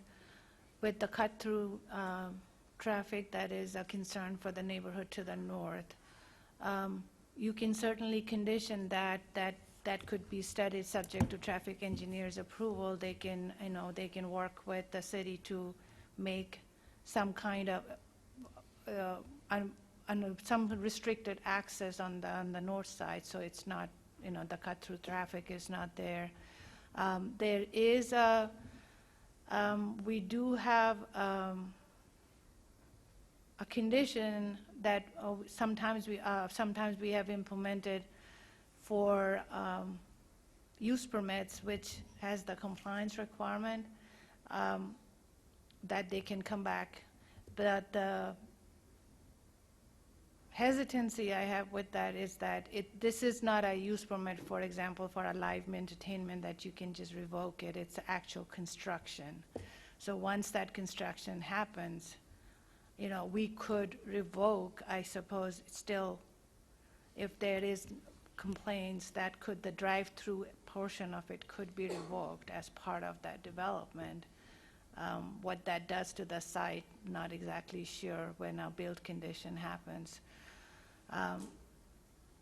Or, if I know at least the In-N-Out Burger applicant has indicated something, I'm not sure what the applicant for the South Mountain retail would be willing, to, if it is to discuss further, to get that level of comfort from the neighbors to continue the item to January 14th and just have some discussion. And if and one of the, Mr. Torres has said that he's not exactly opposed to it, just would like to sit down. And if this is like 3 weeks out from here, we can still agendize it back on the January 14th and still be able to hopefully, with the applicant, the residents, and staff can, meet and at least discuss some of these things and concerns and see what we can address.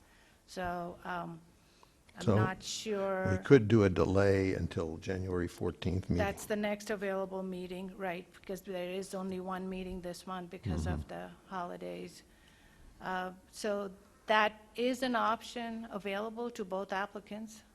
And if there is a concern about notification, we'll re-notify. I mean, everybody is, that's not an issue. We'll do that again. We'll do it, everything that's necessary in order to at least address some of these concerns.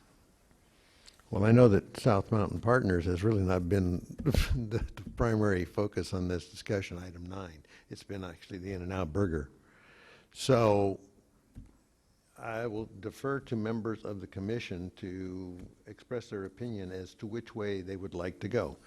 To delay the proposal, the vote on the use permits until January 14th, giving individuals more time to discuss the project among themselves and to bring it back for another consideration, or to vote each item separately, and then we will go with whatever decision that is made during those two votes. So is there any wish of the commission?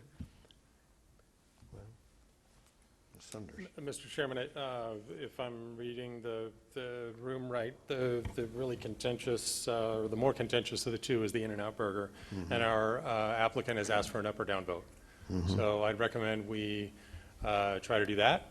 And if that doesn't go anywhere, we can take a next step. So with that in mind, I'd recommend approval of item 10, PL 190. Well, we haven't done item 9 yet. 1. We should take these in sequence, item 9. We could do that. I think we've heard that 10 and 9 are, if one, it doesn't go, neither are going to go. So Is that, did South Mountain Partners, that's correct. It's all or none, right? Okay. So Chairman, you Yes. could take it out of order to Okay. make, to take the Sure. motion also, and that's Okay. not an issue, even though it's been discussed Mhm. together. Okay. All right, then you're making a motion for item 10 approval? yes, a motion to approve PL 190-131. Do we have a second? Second by Commissioner Lloyd. No, I just have a comment. A comment, yes. So this would be the opportunity where I would like to suggest, if we're going to have a motion to approve, to add a stipulation that the applicant continue to work with traffic to address northbound cross-through traffic at that intersection, whether it's a do not proceed or right-left only type of direction. And I'm adding it to this one because the light goes out of this development. So that would be my request if Commissioner Sumner wanted to amend his motion. Yes, that'd be fine. Is that enough Okay. specificity for staff? Get enough specificity to, Great. okay, fine. Then we have a second from you on that? I second with that Okay, stipulation. very good. Okay, any other comment? All right, all those in favor of approval of item number 10, which is PL, is it 31?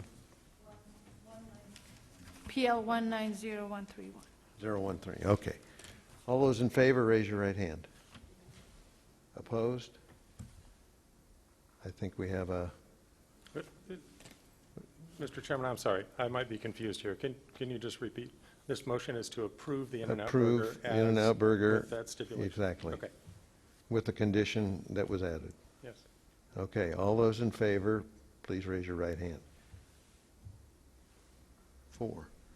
All those opposed? 3. Ayes have it.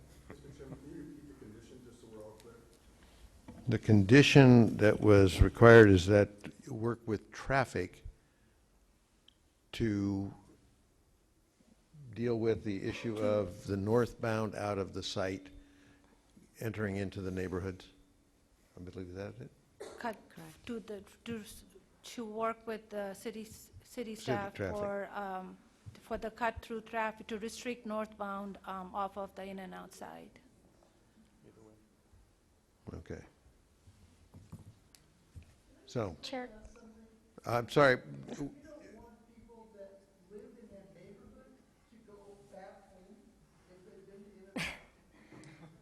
No, we haven't done.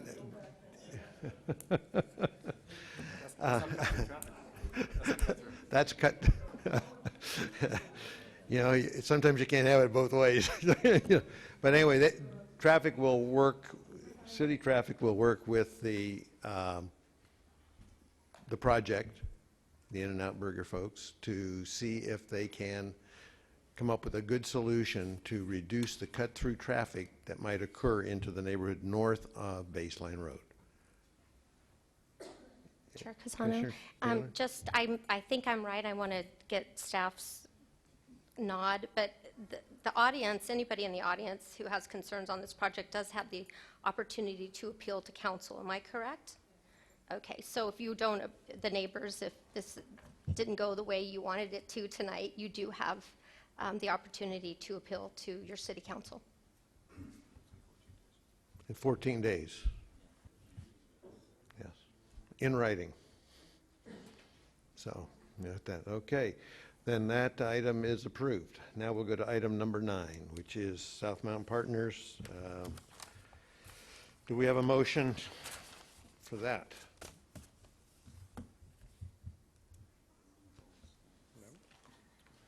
Chair, I Johnson? move, Yeah, go ahead. Chair, I move for the approval of PL 190130. Do we have a second for that? Second. Okay, seconded by Commissioner Lloyd. Any discussion? Okay, I'll call for the vote. All those in favor of approval of item 9, please raise your right hand. What do we got? 1, 2, we got 4, 3, 4. Okay, all those opposed? 3. Okay, that one passes as well. Thank you very much. Thank you all for your time and your comments here, and hopefully we'll be having more discussion after tonight. Jesus. Throw this up. Thank you. Well, hopefully they can.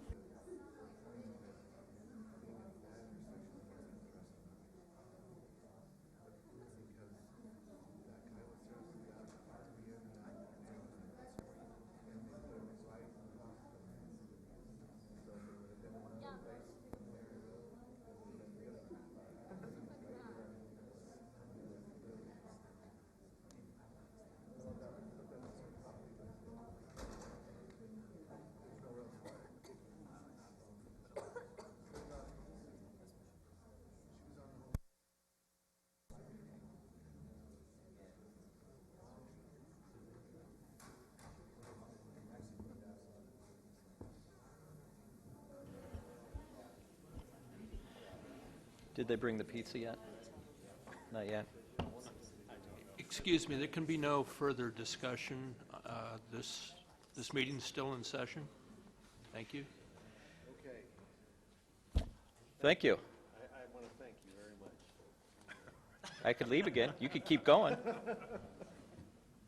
All right, Angie has left the building. Is she? Oh, well, Angie, well, you can stay, but thank you. Thank you so much on last minute. All right, I believe that brings us to item number 7 on the agenda, which is a use permit to allow an amusement business for wild frontier axe throwing. I imagine that's why most of you are here tonight, to hear about this. Name and city of residence for the record. Hello, ladies and gentlemen on the commission. My name is Richard Jones. I'm a resident of Tempe, Arizona. I've been a resident all my life. I was born and raised in Phoenix. And I am trying to obtain a use permit for an axe throwing business. This business is located at 420 South Prairie Lane in Tempe. I think closest intersection would be University and McClintock. Main intersection would be that. You've probably noticed there's been a few axe places that have come up. This is a little bit different than some of the other ones. I do things a little bit differently, but the main thing with axe throwing is safety, of course, is the #1 concern. So as far as the build-out goes and everything, they're all pretty much the same. You know, you have lanes similar to a batting cage, and you throw axes at a target, and then, so you have barriers between each lane. It's very safe, and what else I could tell you that you're not already familiar with. We do not serve alcohol at this location. We also have people, when they come in to sign the waiver for it, they also have to sign that they're not presently under the influence of alcohol either. So we make sure that we monitor that very carefully while we're there. We will be having a BYOB over there, but like I say, nobody is allowed to be intoxicated in any way when they show up. Plus, we have a 1 beer per hour maximum is the way it works, so that they're only going to be there to max 2.5 hours. So at 1 beer per hour, we're not too worried about them leaving intoxicated or anything like that, but we're pretty strict on that policy. I'm not sure what else I could tell you that you don't already know. It's a pretty simple business. It's a simple layout, simple design compared to what I've been seeing earlier. So this.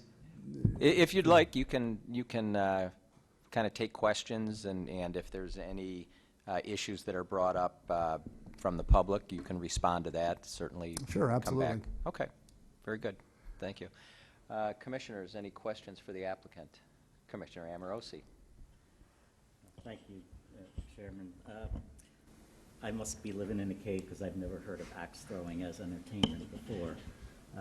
So how far do you throw the axes, first of all? Okay, well, typically speaking, the way it works is you throw an axe, it does 1 rotation, and it hits the target. Generally speaking, that's going to be in the range of 12 to 15 feet. 15 feet usually is an average. The lanes themselves are 16 feet long, so that you're always, you're in a barrier on each side of you when you're throwing. Okay, but typically that's how long or how far it is. And the barriers, I've been to batting cages, they're kind of flexible, but an axe is different. Are they solid steel mesh? Oh, yes, sir, it is. It's it's basically a mesh wire that's on a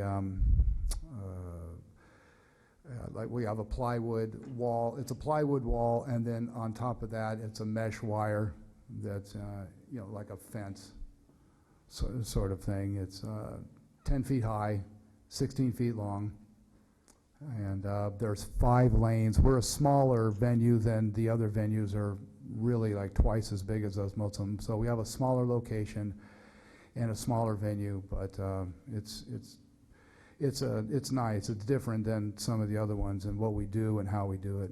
No axe juggling going on? No axe juggling. It's pretty pretty basic, pretty simple. This is a non-contact sport, to say the least. We are also a green business. We're an eco-friendly business in the sense that axe throwing venues use a lot of wood on a yearly basis to sustain their business, and we don't go to the lumber yards or anything to get our wood. We actually go to the dumpster, and we get wood that is very thick and more conducive to axe throwing than the other venues use. And so basically we're using recycled wood to sustain our business and everything, and so we're proud of that fact, you know, but it also, the targets work better. They're also safer. When you have extra thick wood, it tends to be a safer environment. Also, they're wood handles, so nothing bounces back, or there's nothing like that. Okay, so we use axes that are actually designed for throwing, not for chopping wood, if you know what I mean. But yeah, it's a very safe business, and we do like birthday parties and corporate team building, that kind of stuff, you know, get people in there and excited and keep them motivated, and So everyone has a good time. Do you put like paper targets over the wood? Is that how? No, You're it's scoring. I saw something in there about scoring. No, the targets are a thick wood, and we stencil on the target itself. So that's how the targets are made. Anyway. All right, thank you. Other questions? All right, stick close, and we do have one member of the public that, at least, that wants to speak. We're going to have staff give us an abbreviated report, most likely. Okay. Thank you. Good evening, Chair Dini Minico and Commissioners of the DRC, Robbie Aaron, Community Development. I am going to give you a very brief presentation. As you said, it's located at 420 South Prairie Lane. They're requesting a use permit for an amusement business. Just a quick area of the site. McClintock University is the closest major cross streets. I did want to cover one of the use permit criteria, actually two of them. The first being increase of vehicular pedestrian traffic.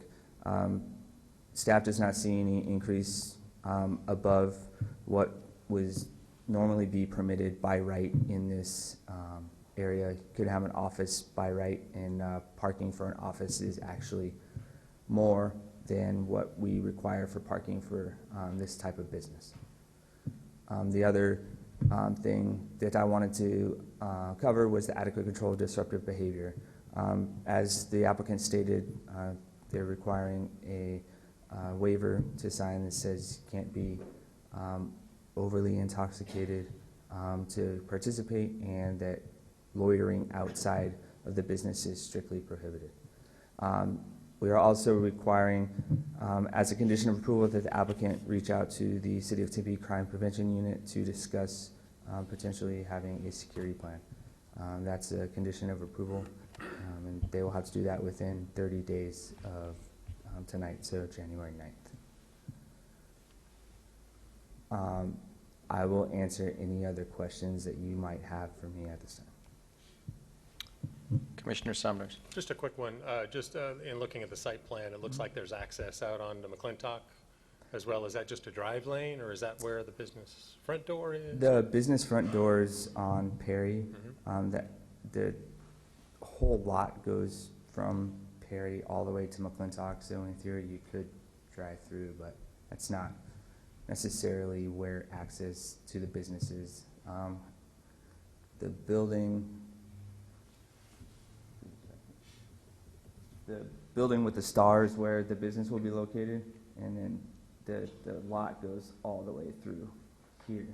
So there would be some sort of access off of McClintock likely, but the main access for this building is going to be back here. Great, thank you. Other questions? No, thank you very much.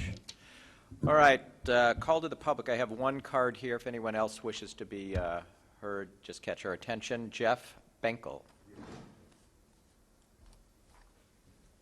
Hi, I'm Jeff Benkel. I am the owner of the Arizona Bread Company, which is the neighbor of the axe throwing place. He's in Suite 3, we're in Suite 1 and 2. I've got some concerns about it. Obviously, our targets, that his targets are on our common wall. So I do have some concerns about noise and vibration, let alone axes coming through. But there is a air buffer. There have been horrible things in this suite before, and so that's not really our issue. The big issue here is the alcohol. It is intended to be a BYOB event. I've checked with the Arizona Department of Liquor Control. There is a BYOB license. None has been applied for here. And I looked through the application, and as I'm looking through the application, there's just a bunch of stuff I'll go through quickly that simply isn't true. As far as noise and vibration, yeah, there's not going to be extra noise on the outside, but inside the building, we hear them throwing the axes. Another big issue is that it's not only axe throwing. You can also throw knives or shooting stars. And while there is mesh between the barriers, I don't know if I can give you this. This is off of his website. If you look at the mesh between the lanes and the size of the knives and the stars, Robbie, pass it through to us. the holes are bigger than the weapons. That mesh is not going to keep that knife or any of those stars from coming through. In general, I think axes and weapons and alcohol are a bad combination. I certainly feel like they're a bad combination right next door to me. As far as the application is concerned, I've got really concerns about it being properly controlled. In his application, it does mention the mesh barrier, which, as you can see, is not sufficient for those weapons. It might stop an axe. It says that every lane will be supervised by a qualified axe coach. I have some, what is a qualified axe coach? I mean, I can ask him questions. No. What's the definition of a qualified axe coach? You can ask the question, and then Okay. he's coming back up, and he'll Okay. respond. He says they'll have 24/7 video surveillance at all times. I want to know if that includes outside as well. Says in the beginning it's just going to be him and his girlfriend, and there'll be 5 to 25 people. Well, there's 5 lanes. If each lane requires a qualified axe coach, and they're all being used, and there's only 2 of them, who's going to make sure nobody's drinking outside too? As far as parking, I understand the entire property is taken into consideration. In our particular building, there's only 14 spaces for 4 tenants.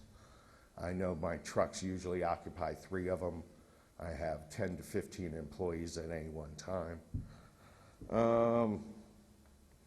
And it says about how it won't bother anybody because it's in the off hours of the other businesses.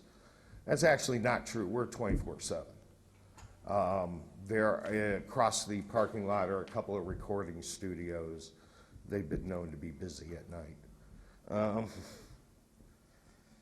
Let's see, what else do I have?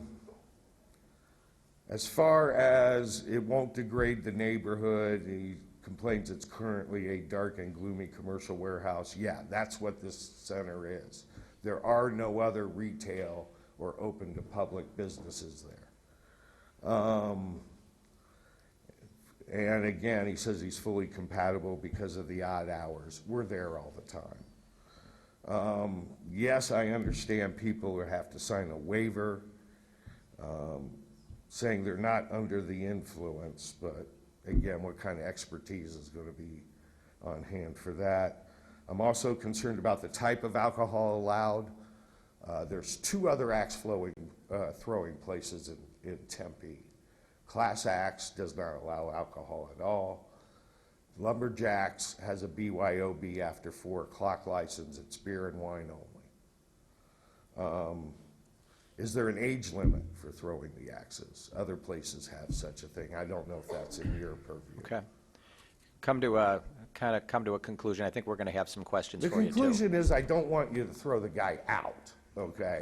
But I need some assurance, or what can I do to make sure it's properly controlled? Okay. I think a Because lot of your again, it's the alcohol that scares me. Yeah, the concerns are valid and well expressed. Remind me what the nature of your business? We're a wholesale artisan bread bakery. So you're baking on premises? We're baking in, yeah, we have suites 1 and 2, and we're baking Which is why you're there outside. all the time? I'm sorry? That's why you're there all the time, 24/7? Yeah, we I start get it. working about 2 in the afternoon, end at 6 in the morning, and start again. Okay, got it. Thank you very much. Any questions from the commission? Okay.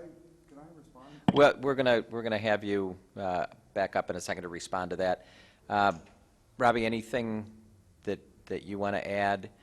Specifically, the nature of it appears this is an existing operation already. It already has been built. Oh, those pictures are from. He can correct me if I'm wrong. He has another location.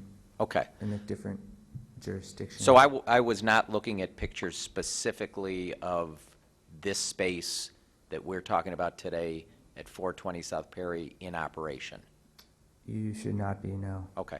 And how did staff address issues like common walls, partition walls, demising walls between this suite and the neighboring suites?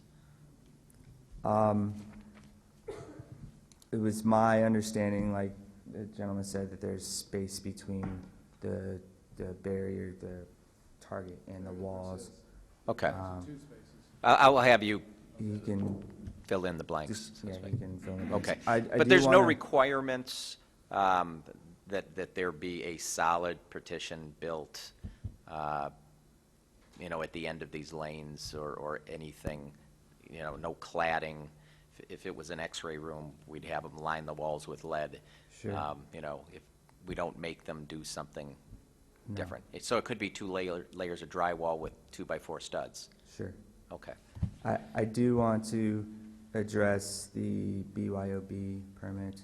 Please. They would have to apply to the State Liquor Control Board for that permit. It's an off-premise permit, and the State Liquor Control Board would then work with our police department to go through that permitting process. It's not something planning would see. It's not, a use permit's not required for that particular type of permit. That's all. Thank you. Questions? No. Applicant, could you come back up and? Sure. Okay, let me address some of those issues that he came up with a few minutes ago. First of all, the issue of the noise. Now, I've talked to him about this before when I was over there, but the way we have this structured is we don't have the targets up against the wall, okay? What we have is there's 2x4 that goes horizontally along the length of the wall, okay? So that takes it out almost 2 inches away from the wall. And then we put the plywood up on top of that. Now, on top of that, we have the target is on top of the plywood, but between the actual contact surface of the target and the plywood, there is another 3 inches of space. So you've got, because that's where the way the targets are designed. They're not designed to stick all the way up against to the plywood. There's a gap there, and then there's the plywood, and then there's another gap, and then there's the wall. So you're talking about almost 5 inches of airspace or gap between the target and the wall itself. Okay, so what that does is, for one thing, it makes the place more usable, but it also reduces the noise amount also. Okay, now I know that they're over there a lot. Okay, because I've been over there too. I talked to them. They have it's a huge place where they make the bread. They have all this machinery up against the wall where I'm throwing the axes. Okay, so generally the guys work all the way over on the other side of the building Okay, and not only that, but when they do work, the machinery they have there is incredibly loud. They turn this machinery on, and it is deafening to where you can't, on my side of the building, if you had the stereo on, you can't even hear the stereo anymore. This is incredible vibration that comes from over their side from all the machinery that they use, and that's against the wall where I'm at.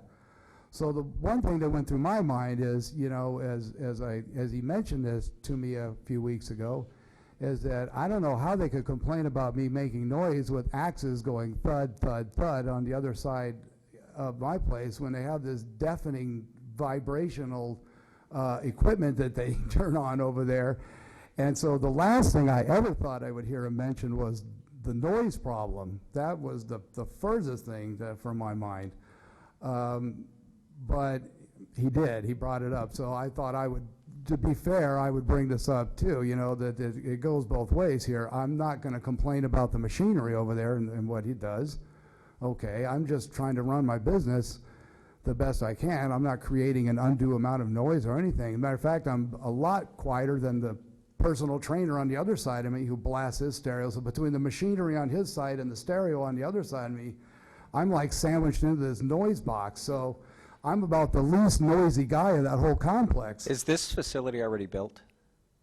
The facility is built. As far as the cages and everything, that's been built. The only thing that we've done is the build out itself. It's not complete yet. We've still got a ways to do. The build out's been started, but as far as it being a usable axe throwing venue, no, it's not usable yet. There's still a ways for it to go before it gets to that point. That's why I was taking my time. I wanted to do the permit first and all that, and then I would start that. Are these of this? Some of those were taken in my backyard. Some of the pictures are from my backyard. Some of the pictures are from next door. Now, what he seems to be missing on this is he doesn't understand this business, okay? This business is devoted to axe throwing. All the lanes are devoted to axe throwing. The wire mesh that we use for this is about like this and like this. Now, if there's only one lane that's devoted to knife throwing, because we don't have knife throwing for everybody. That's for certain people that come in that have experience doing this. So we only have one lane for that. With that one lane, the wire mesh that we use on that is there's chicken wire, like little tiny square like chicken wire that you buy at the hardware store that you run that along. So there's absolutely no chance that any type of knife is going to get through that. Okay, but by and large, this is devoted to axe throwing is our main thing. So we have 5 lanes devoted to axe throwing, and we have a half lane that has a knife throwing target in it. But like I said, that's a different cage setup. It's not like the other axe throwing ranges. Okay, if you understand what I mean. All right. Were there any other points you wanted to address before I go to questions? I'm trying to remember what else those. Oh, as far as the alcohol consumption, like I already stated before, when they come in, they are not allowed to be under the influence of alcohol. If I smell any alcohol on their breath or anything like that, it states very clearly in the waiver, you are not under the influence of drugs or alcohol at the time you're coming in here. That's the only reason that we let them do a BYOB, which, by the way, is only beer and wine only. There's no hard liquor allowed. Okay, that states that very clearly. So with the beer and wine, it also states clearly that they're allowed 1 per hour, which is essentially what I did is I went off the same format as Lumberjacks is over there, okay, because I used to work for Lumberjacks, so I understand how to run an axe throwing range and how the procedure works and all the legalities of it. So by learning that, I was able to, do this correctly. So I kind of use them as an example with the BYOB and the 1 beer per hour thing, okay? But that's where that came from. But like I said, there is no hard liquor allowed there. So I don't think the noise is really an issue. The alcohol is not an issue, and there's no loitering or anything like that. There's, people, that's not a place where you go and loiter. It's like you said, it's a dark industrial park and everything. As far as the axe coaches go, yes, absolutely. Everybody has their own coach. When you go over there, and you throw, we've only got 5 lanes, okay, we're not opened up yet. That's why we don't have any employees yet. We're not going to open until the plan is open in January. At that time, I will hire employees, but we will always have an axe throwing coach, and the axe throwing coach will be professionally trained by me personally, okay? What is my experience? I've been doing this for over 40 years of doing all types of stuff, knife throwing, axe throwing, shuriken throwing. This is actually a change of occupation for me because I've been a business owner teaching Muay Thai kickboxing for 30 years now. So it's kind of a occupational change, and I'm trying this. But I have a lot of experience doing this, and everybody that I hire will be personally trained to do this correctly, okay? And like I said, I also worked at axe throwing venues before, so I know how they do it. And safety is the #1 issue, absolutely. It's the most important thing. And there's no reason it can't be safe. It's a very safe thing as long as you do it correctly and you have the right build-out, and I do have the right build-out. Okay. So I don't see that as being an issue either. Like I said, there's no loitering in the parking lot. I'm not sure what else could possibly be a problem, but I think his main concern was the noise factor. And that's just not very much. Questions? Commissioners? Commissioner Amorosi. Thank you, Chairman. Two questions. One, so you are going to apply for a state BYOB beer and wine permit? Yes, sir. Get Absolutely. If there's an issue with that, I just won't have alcohol consumption at all. As long as you're applying for the proper permits, that's fine. And then would you be amenable with the outside cameras, security cameras? The security cameras I'm getting are primarily for the inside, to keep an eye on everybody doing everything they do in case somebody says something or something happened. I want it all documented evidence, okay? I had not planned on having cameras outside the building. I don't know if anybody does on that building or not. That was not my plan. It was just strictly inside the location. And to appease one of his complaints, would you be amenable to one camera out there? I have no problem with that at all. Are you talking about in the parking lot that we're responsible for in that area? Yes. Sure. Yeah, Because then you could see if people were imbibing before they came in. I'm sorry, sir, what? You could see if people were imbibing before they came in. Oh, absolutely, yeah. You can monitor all that. Yes. All right, thank you. Sure. Other questions? Thank you very much. We've closed the public comment portion. We've heard from staff. It's time for motions, internal discussion. Again, use permit allowing an amusement business at this particular address. Any discussion?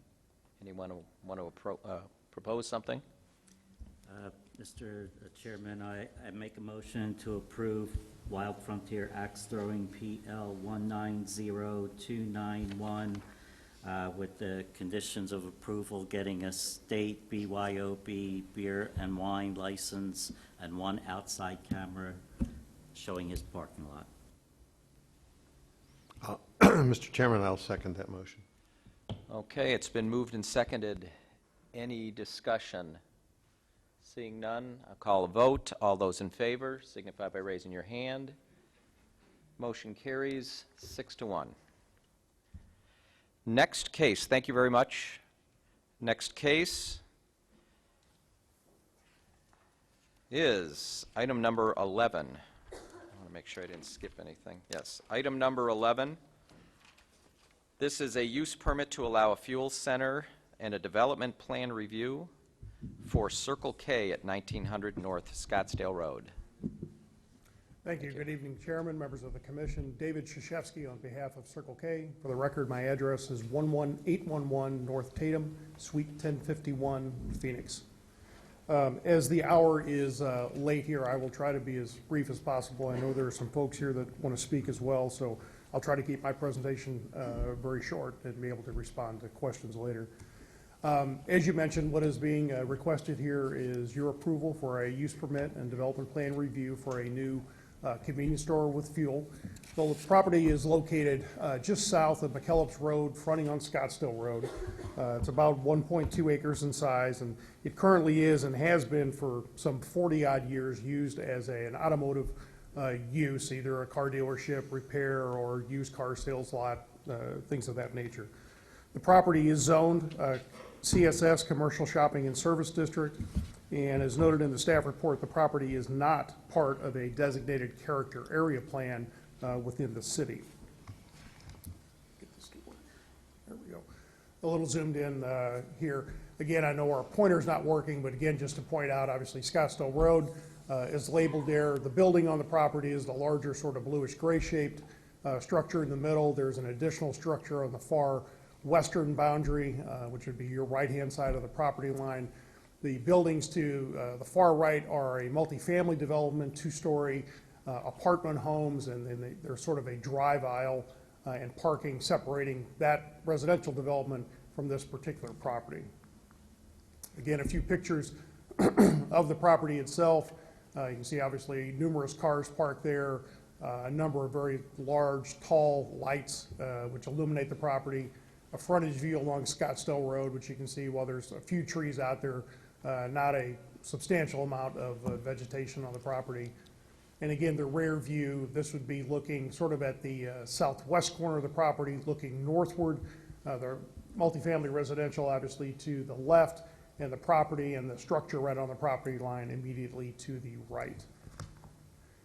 Again, as I mentioned, the property is zoned CSS, and it's not only the property, but certainly the properties to the north and south, the Starbucks and the restaurant, as well as the large multifamily development to the immediate west is also zoned CSS. And then you'll notice the yellow or orangish colors there, single-family residential to the southwest, but again, separated from the site by other retail establishments or the multifamily development.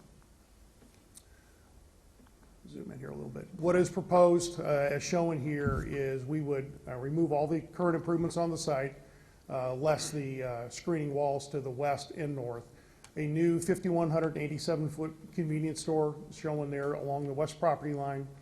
A single row of fuel dispensers, total of 6, so we could do 12-car service under a canopy. Currently proposing over 20 designated parking stalls, vehicle parking stalls, as well as 3 separately designated larger stalls for the delivery trucks, bread trucks, Pepsi, fuel trucks, and so forth, along the far north end, right next to which you have labeled there too as the vendor area, which will be an enclosed area for the trash enclosures. As part of the development, we are also increasing the front landscaping along Scottsdale Road. Currently, it's around 15 feet or so. This is being increased to about 21 feet. We are also proposing a landscape buffer along what is our west property line, the line abutting the multifamily residential, which would be behind the store. So that area, and I'll show here in a moment a landscape plan, but that area will be relatively well landscaped. In working with staff through the various iterations of this plan, obviously security became an issue here, so that area will also be gated off. There is a gate at the far southwest corner of the building, be a wrought iron fence, and that fence will also extend from the northwest corner of the building all the way north to the existing masonry wall along the north property line. So no one will be able to get into that space behind the building other than facility staff for landscape maintenance and cleaning and so forth. Again, a bit of a zoomed in version here.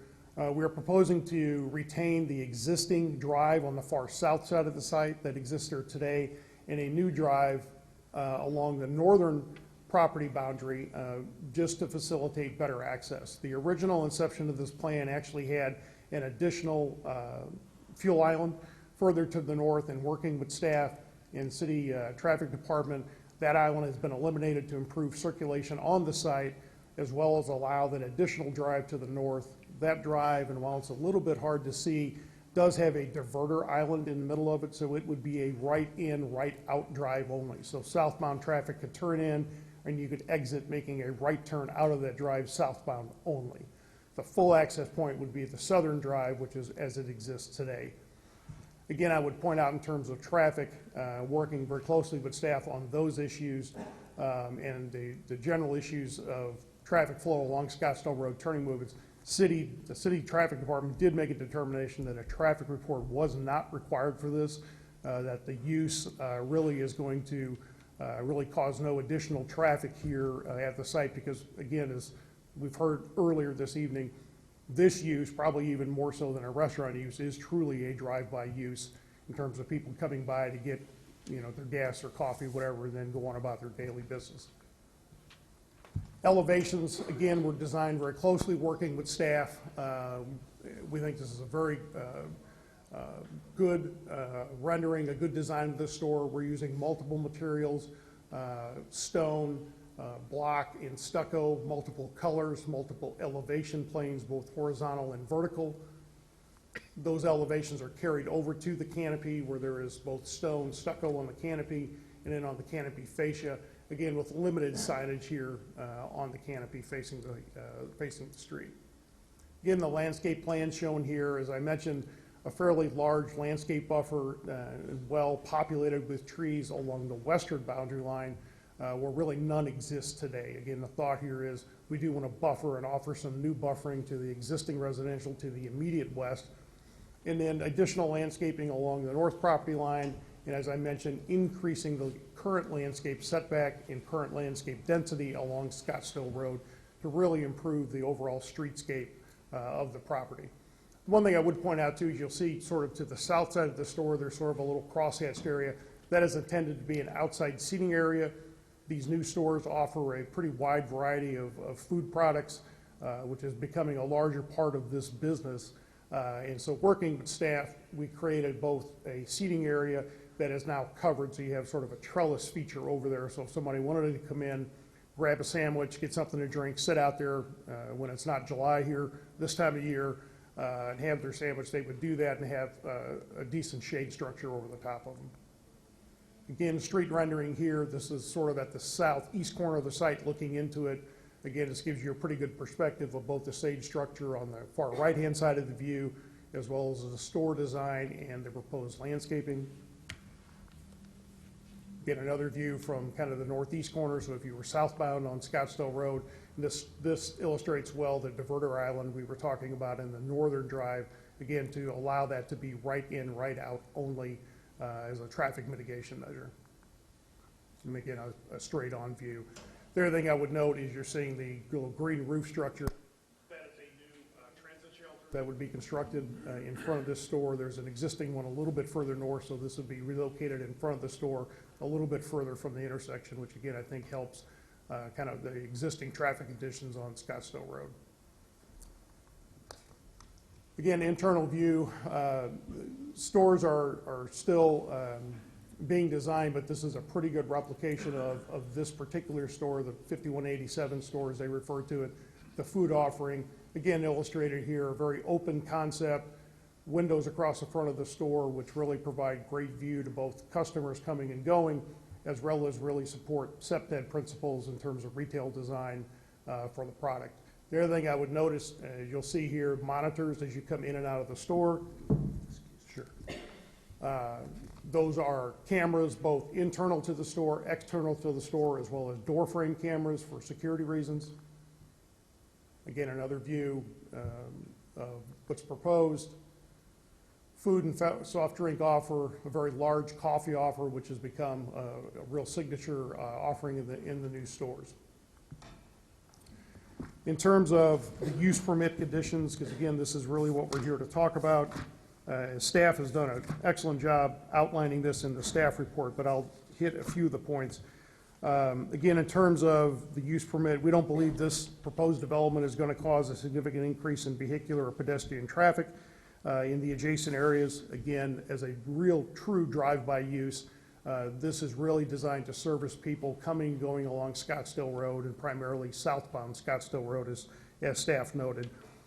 And I know we've received some comments from nearby neighbors of concerns of traffic, but the one thing I do want to point out here is there is no connectivity to this facility to any of the adjoining residential areas, whether it be the multifamily residential to the immediate west or the single family residential further to the south and southwest.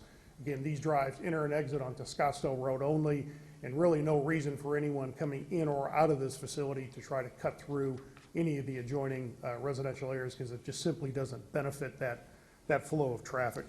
And again, I would point out that city traffic has reviewed this, did not require any level of traffic study, really any traffic mitigation measures other than the diverter island in that northern drive. Again, we don't believe this use is going to cause a nuisance arising from the emission of odor, dust, noise, gas, glare. Again, you know, in terms of ambient conditions, this is fronting on Scottsdale Road, a 6-lane road. We all know it's very busy. It has been a automotive-related use now for more than 40 years. What is being proposed, again, a consistent automotive-related use, and while our use would be 24/7, we believe the location of the building, the additional landscape along the western boundary line significantly mitigates any concerns in terms of noise that would be arising out of the retail activities, as well as compared to the current lighting conditions on site. The earlier photo showed those very large lights illuminating the cars. You know, what we're proposing is fully screened, shielded lights, directional lighting under the canopy. As we all know, you go to gas stations today, the pumps now, the speakers are in the face of the pumps. You don't have the large speakers up on the canopy column, so the noise attenuation is significant. Again, in terms of contributing to the deterioration of a neighborhood, downgrading of property values, you know, the property as it exists today is you know, not in a great state of repair. I think staff notes in the staff report, it has a history of code violations. We're here, again, asking for your approval to try to remedy that, to remove all these improvements that have been there, construct new improvements, which we believe architecturally are significantly better, a significantly better landscape palette, not only along the streetscape of Scottsdale Road, but also along the west property line to really improve the buffering to that existing residential development where really none exists today. And again, we believe this development provides goods and services that are needed in the community. Scottsdale Road is today and has been and will continue to be a major thoroughfare. And with the development of more business further to the north, all the way up to Skysong, all the way south down to the Tempe Town Lake, this corridor is going to continue to be heavily traveled and heavily used by our, you know, customers that would utilize this facility. In terms of compatibility with existing structures, as I showed on an earlier slide, a very large portion of this, not only this site, but even the property to the west, Zone CSS. You have a Starbucks to the north, you have a restaurant to the south. Again, the compatibility of uses, the compatibility of hours of operation work very well here for this proposed use. Lastly, in terms of the use permit, the adequacy of control of disruptive behavior. You know, Circle K as a national, international retailer has worked very closely both internally and with private security companies, with police departments to develop a very sophisticated security system, both for the store. We are conditioned to work with Tempe Police to come up with a security plan. Obviously, more than happy to do that. As I mentioned, the store has been well designed in terms of SEPTED design with windows, with internal cameras, with monitors, things that do everything we can do to deter criminal activity and deter not only at the facility, but around the area. So again, we don't believe any of these measures, any of these development conditions will cause any increased disruptive behavior in the area. In terms of development plan review, as I showed to you, again, whole new development, ground up from property that has had code violations over the years and has really not had a lot of attention, most certainly in the recent years. Adding, again, ample parking on the facility. And it's one of the distinctions here, and I know there's some comments about we already have convenience stores in the area, but I think one of the important distinctions is probably the most recent convenience store built here is the QT down the street, and that's been almost 15 years ago. So while, yes, there are existing uses like this in the area, something new, something providing a better, different level of service to an area that has been undergoing and will continue to undergo significant transformation, both in terms of business development, population, traffic, really provides added value to this area. The other thing I would point out in terms of the landscape, because I know it's important here, is, you know, relative to the current condition of the property, What's being proposed, we're looking at more than 40 new trees on the property, significant ground cover, and again, more importantly, new buffering that really has never existed along our west property line as a benefit to the adjoining multifamily residential. And again, the architecture I mentioned, I think, you know, we have worked very closely with staff to provide a very nice architectural design for both the building and canopy. That combined with the increased landscape will have a very nice streetscape along Scottsdale Road. So just in summary, I would point out a couple of statements that staff made in the staff report relative to the use permit. The first one is the manner and conduct of the building and proposed facility will not be detrimental to persons residing, working in the area or adjacent properties. And then relative to the development plan review, that the project meets all the development standards required under the code. Importantly, I would point out too, without the need for variances. I think staff points out in the staff report that the other stations, gas stations, convenience stores in the area, all requested variances and were granted the variances.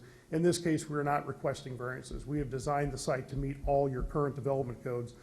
And it also is in support of the general plan, goals and policies for redevelopment and revitalization of the area. And so with that, we are in agreement with all staff conditions. We appreciate staff's work and cooperation with this, and I'd be more than happy to answer your questions. Commissioners, questions? Commissioner Brown. This is a minor question. I noticed the fuel truck configuration drawing on the site plan. What time of day can you control the time of day when fuel trucks arrive? Yes, we can. I mean, it can be staggered. It's closely monitored. Obviously, certain days we sell more fuel than others, and so operationally it can be controlled so they don't necessarily show up at 4 a.m. or 2 a.m. But you are running 24 hours a day? We do. Okay, so when they do have to back up 105 feet, it says here, 103 feet into oncoming traffic, is there someone there to flag the? They would the driver's obviously there. They would typically have store personnel to assist if there's activity on the lot. I mean, again, a lot of times we may be delivering at 10 o'clock at night when activity is certainly lower than it would be at noon. Okay, and the existing fence on the west property line is 8 feet high? It is approximately 8 feet high, correct. Okay, so you could probably, normally I like four-sided architecture, but you could probably just go 3 sides and delete that brick or whatever it was on the west side, save some money. We could, again, working with staff, we have no problem doing four-sided architecture, again, really as a benefit to the multifamily to the west, just to give them something else to look at versus the tin roof they've had for many years. Yes, but there's an 8-foot wall, so they can't see it. Well, I mean, again, at least the building, you would certainly see the top of the building. Oh, is that a multi-story housing back there? It is, it's Okay. 2-story. Okay, those are my only questions, thank you. Anything else? Commissioner Amorosi. Thank you, Chair. One of the letters mentioned the homeless in the area, and does Circle K have a policy training their workers on dealing with that? Because I've seen Circle Ks that seems like they don't care. Understand. And the answer to your question is yes. They do in all the jurisdictions where we can. We will work with the local police departments. We will execute authority to arrest, trespass notices. We'll post the property, no loitering, no trespassing. You know, as we all know, if there is a trespass incident, somebody's hanging around the property, we ask them to leave. They don't leave. We call PD. It's certainly not the highest priority call that most police departments get. And so we do try to work with them on that. Here again, we are stipulated to have a security plan with the Tempe Police Department, which would certainly have conditions and address those issues. Thank you. Thank you. Diana? Good evening, Chairman DiDomenico, Commission. Diana Kaminsky, City of Tempe, Senior Planner with the Planning Division. We have the PowerPoint. I think you're familiar with the site. They are requesting a development plan review, which would be for the site plan, the landscape plan, and the elevations of the building, and the use permit for the fuel center part of it. The CSS zoning does allow the convenience stores, so the use permit is just for the fueling center part of it. And I know Sapana's working on getting the application up here. In doing the analysis, you'll notice in the use permit, I did refer to some of the other uses in the area for reference. So there have been, I believe there's 6 other convenience stores with fueling centers within the area. I provided you with the square footages and the comparison of when those were built and the variances that they required. We did today based on feedback from residents, we did receive some public input after the report was published and wanted to look at the police reports for this area and see if there was any correlation with these sites. With the existing Circle K to the north of this site and the Quick Trip, they actually had very similar calls for service. And they were about twice what the calls for service would be to a similar Circle K in South Tempe. So the correlation was more about the area and the location and what's happening in that area on a bigger picture than necessarily to this particular use or this particular brand. So I wanted to bring that up. So this is the site and the request. The 5 requirements for use permit, the criteria include the vehicular and pedestrian traffic. Although obviously with the vehicle sales that are there now, the traffic isn't quite the same. They do have large trucks that have parked on the street to offload vehicles to the site. And the picture you saw of the aerial actually showed the vehicles parked, including over the fire lane on the property. So it is a different type of vehicle traffic, and we did not require a traffic study. So our traffic department determined it was a site that could hold the traffic that this site was designed for as a commercial property. The driveways were configured for the right in and right out at the north end, and the south end has movement in both directions. So there was no issues that we considered for traffic specific to this site unusual to the use. The nuisances, there are regulations for the environmental use of a fueling center, and that relates to the vapors and things that happen at a fuel center. So those are all already handled through the environmental regulations that they have to comply with for state and federal law. They have provided a significant amount of landscape, which should help mitigate some of the heat impact from a paved surface, as opposed to what we have now, which is a large paved lot with cars, but does not have a lot of landscape. Although code enforcement has repeatedly had them put trees in, they continue to disappear over time.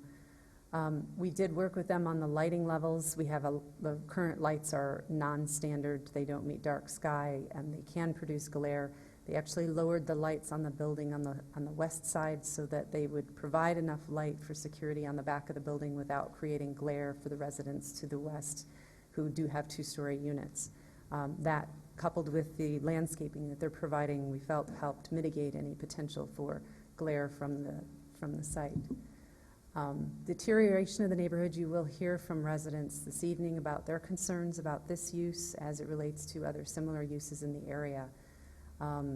So we looked at this from the general plan and our code requirements and did not feel that this was an incompatible use or that could be attributed to deterioration of the neighborhood. In fact, they are going to be undergrounding power lines adjacent to the site, relocating the bus shelter, which provides more staging up north of the site where the Starbucks is located, and the amount of landscaping improvements that are making to the property is also an enhancement to the area.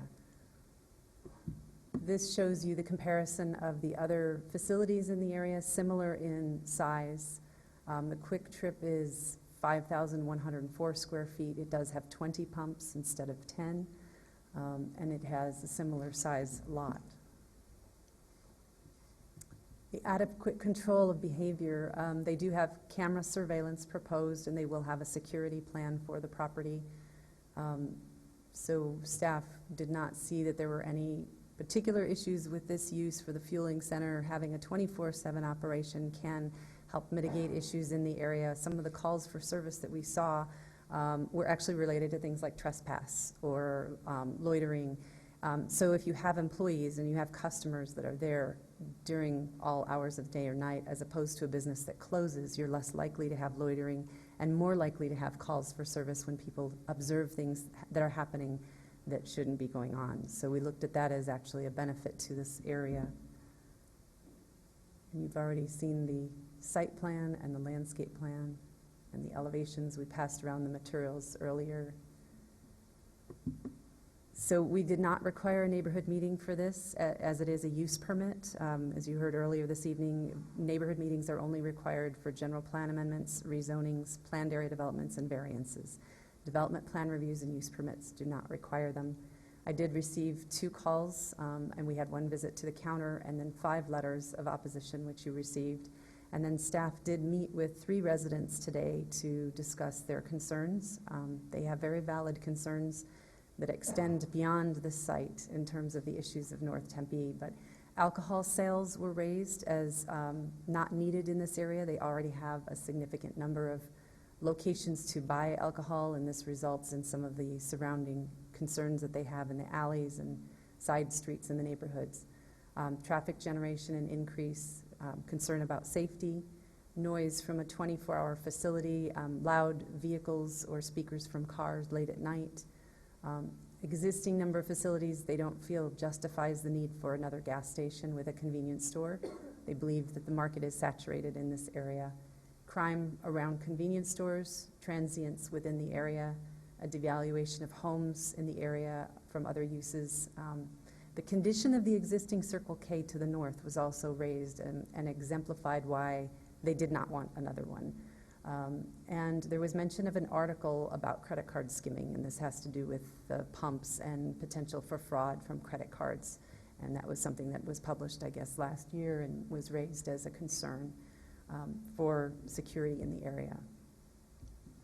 We did receive all of that public comment after the report was written, but in looking at the criteria for a use permit and the code requirements and the conditions that we're recommending, staff is recommending approval of the request with these conditions of approval. So I'd be happy to answer any questions. Questions? Commissioner Lloyd? There was a question, I believe, on the public comment that you received about the what will happen to the existing Circle K? Yes. Do we know what will happen? I asked that question a couple times, and you can ask the applicant. They did not provide me any information on that. Other questions? Thank you very much. We are now going to take public comment. I have before me 3 cards. If anyone else wishes to be heard, please fill one of these out from the table, bring it to staff. First person is Tom or Amy Baker. Gone. Okay.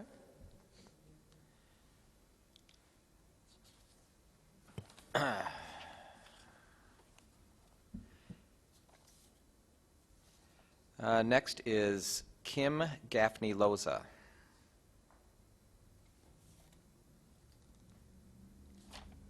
And then Darlene, you're on deck.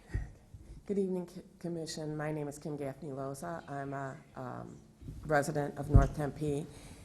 And as you have heard, we have 6 already convenience stores and adequate gas stations in the area.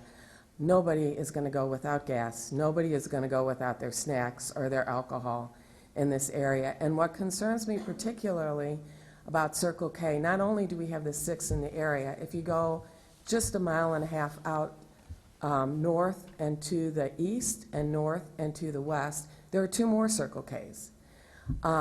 What I have found in those Circle Ks in the area is that they are less clean and less well-controlled than some of the other, even independent convenience stores that we have in the area. And the fact that this one is new, to me, is not necessarily making it an improvement, because there's no reason that an older building couldn't be kept up and improved over time. So I don't think that's a good excuse in that regards. There's a lot of other things that we could do in this neighborhood that we could use. Bakeries, florists, bookstores like Changing Hands. There's a lot of other uses that I think would be more appropriate for the neighborhood. In North Tempe, there are more crimes that are committed along our section of Scottsdale Road. There are more accidents along Scottsdale Road than anywhere else in North Tempe. And that intersection right there at McKellips and Scottsdale Road is the worst. I tried to get some accident statistics, but I didn't have enough time before this commission in order to get those. I just think this is not a good use for the neighborhood. And as far as the character area, we have yet been approached by the city to get a character area. We are actually looking possibly at getting a neighborhood grant to do a master plan for Scottsdale Road, because this is our northernmost entrance to the city. And we have Watermark going in and other very high-end developments. So we would like to get something in there that would improve the neighborhood as a whole and give a better look going into the city of Tempe, other than as a stop off the highway to get your gasoline and your fast food and your snacks. And I just hope that the commission can look at that and really look at whether we really need another convenience store and gas station in this area, and the safety factor as well. Thank you very much. Questions? Thank you. I'm going to, Darlene, while you're coming up, they didn't ask us to, but since Tom and Amy Baker had to leave, I'm going to just read. They did scribble some comments. Their comments were concerns on item 11, Circle K proposal, how this affects safety and home value, traffic, and privacy. So that was their concerns. Ms. Justice. My name is Darlene Justice. I've lived in North Tempe in my home for over 55 years. I know this area very well. We're a very active community. We have a lot of folks that are very engaged in our community. We have been engaged in Scottsdale Road for a very long time. We're also trying to work with the county island and issues that are there. I have concerns about Circle K. We have one that is on Continental and Scottsdale Road. It's been there many, many years. It is always understaffed. It is not cleaned up. I avoid going in there. Once in a blue moon, I have to go in there, and I just stay away again because the floors are bad. You go over by the soda fountains, that's bad. I don't really blame the person behind the register because there's one person in there behind the register. It's very often that if you do get gas, you don't get a receipt. We do know that Circle K had problems with skimming as other gas stations did in the valley. In 2018, 80% of the problems with skimming were at Circle K's. Now, I have seen that they have made an improvement. They cut that down. What I read is like 55%. But they had a big outbreak in Anthem with skimming again at the Circle K. If you are not stocking your pumps and keeping receipts, papers for receipts and taking care of things out there, things can happen. And it's easier for them to interfere with those pumps and put in skimming. I'm really concerned because we're talking now about 3 Circle K's within a half mile of each other. One on Continental and Scottsdale Road, this one, and another one on McKillips and Miller. So it's like and we have Circle K's down on McDowell. When I first heard this was going to go in, I thought they were maybe going to replace the one on Continental. But we've been told, oh no. Here's what can happen. Okay, they build this bigger Circle K. It's going to affect the other Circle K, certainly the one on Continental. And over time, who's going to take over that one when they decide, Circle K decides to move out? And what kind of a convenience store are we going to have? How much more of a liquor store is it going to be? There's really concerns with this. Also, they're talking about their driveway. They're very close to McKillips. They're right next to Starbucks. They're going to have right-out only turns, but you're going to have left turns into this facility off of Scottsdale Road. When they put the Quick Trip in many years ago, we wanted it because we didn't have enough. We had a couple closed down gas stations. The city didn't put in a traffic light like they asked and we asked. It took an extremely bad accident, and then we got a traffic light at Quick Trip. Plus, that helps people coming out of Hancock where they could make left turns in that. This is not a place you're going to put another traffic light. You're almost on McKillips. And so there is a big concern with safety issues. We don't have a character area yet. We ourselves are working very hard on our community. And we know that this has been an area where they've been selling cars and that in the past, but this is going to create more of a traffic problem, a safety problem, and a lot of neighbors have real concerns about it. We would rather have something different in that spot. And we would like to have a gathering place, restaurant, there's so many other uses. We don't want to be the king or queen of Circle K's in North Tempe.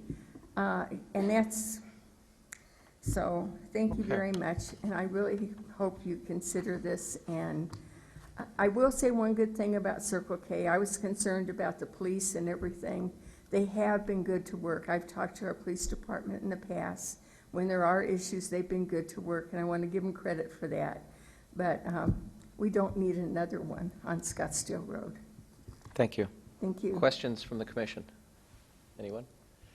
Thank you. Thank you for waiting us out, and thank you. Anyone else? Hi, my name is Lane Caraway, and I represent the neighborhood Cavalier Hills, which are those little yellow dot homes that are adjacent to this project.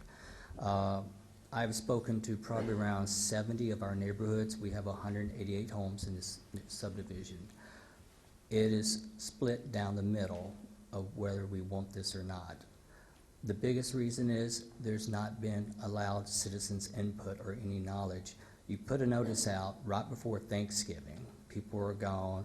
Then they're frustrated because how can we get anything done?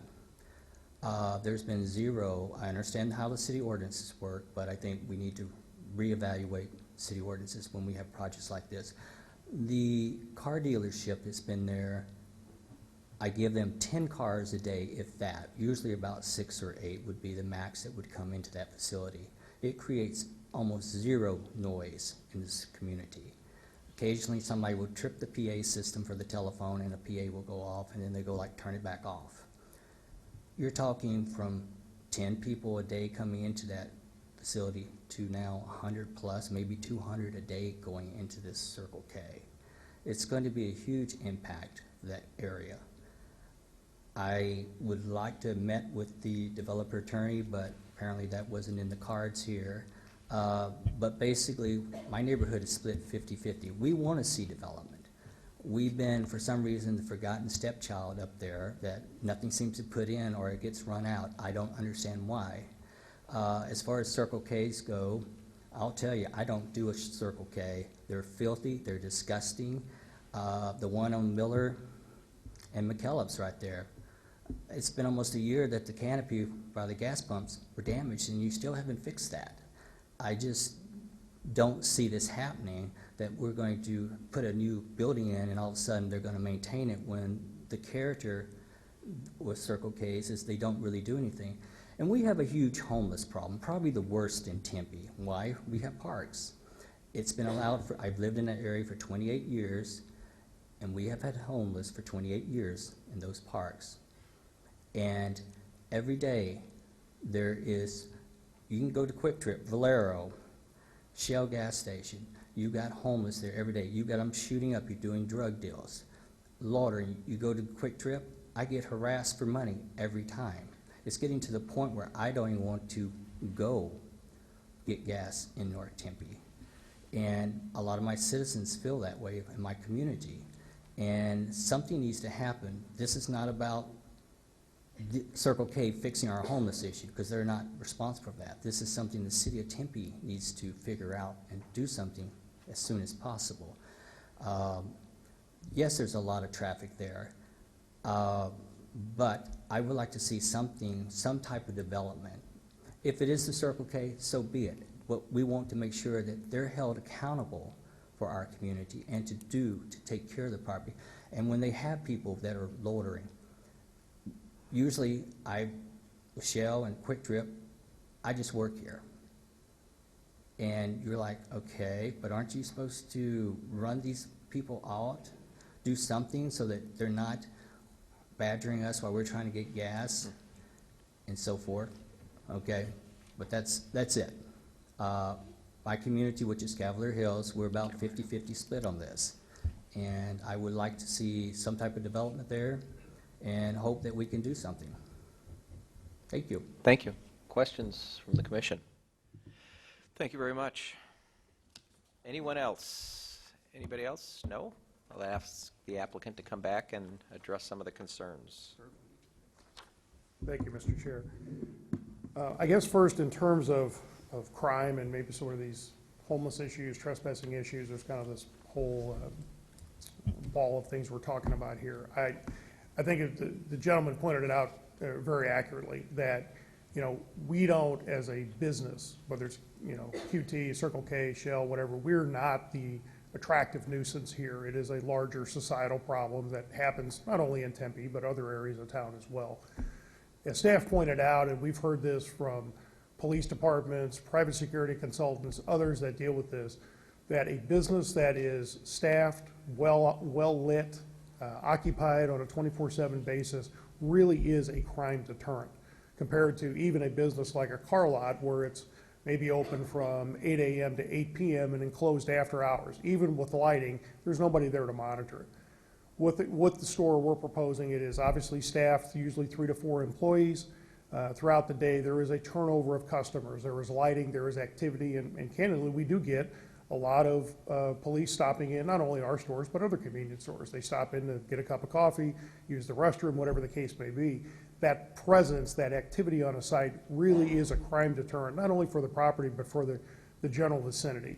So, and again, as we are conditioned in staff's conditions of approval to work with the city of Tempe to come up with a security plan, I'm more than happy to engage with the neighbors of Cavalier Hills as part of that security plan, because I think that's a good opportunity maybe for them to weigh in terms of other things to offer up or can be negotiated with in terms of security on the property, lighting, activity, whatever the case may be. In terms of the Circle K to the north, I know Ms. Lloyd asked that question. That's a unique situation in that asset is owned as a pool of assets by not Circle K Corporation, which is developing this property, but a different investment pool. And so while Circle K's preference would be not to have that, that store is under a lease right now that we simply don't have the ability to terminate and walk away from at this point in time. The long-term plan is with the new facility here would be a replacement to that at some point when that lease can be terminated, and then obviously the property is dealt with you know, for future development. We don't normally control that future development. One of the citizens I know pointed out, perhaps it's a liquor store, it's other things. Obviously, as you know, those type of developments would come back before you and through staff for either public comment or certainly staff review if that property would get redeveloped. Somebody brought up the topic of skimming, horrendous problem. We all say technology is a wonderful thing. Well, not necessarily all the time. There was an article about a year ago, November of 18, that mentioned Circle K having a major skimming problem and something later in the summer about the Anthem store. Since that point in time, Circle K has taken a very active and aggressive approach with this. We are about 99% now replaced with a new type of card reader. They're called EMV. They're Eurocard, MasterCard, Visa card readers. And essentially what it is, if someone tries to tamper with that in any way, they essentially just shut down. The electronics disengage, they can't be used. There was an article, about 6 weeks ago in one of the North Phoenix papers that talked about this, where we had weights and measures involved. And they gave some fairly glowing recommendations of this, that this is really deterring this issue as best as we can deter it today till the criminals get maybe the next step smarter and figure out something else to do. But right now, the Circle K stores are about 99% compliant in that regard. And talking with their in-house security staff, they have not had a skimming issue in several months now. So hopefully we're at least addressing that issue as it comes up.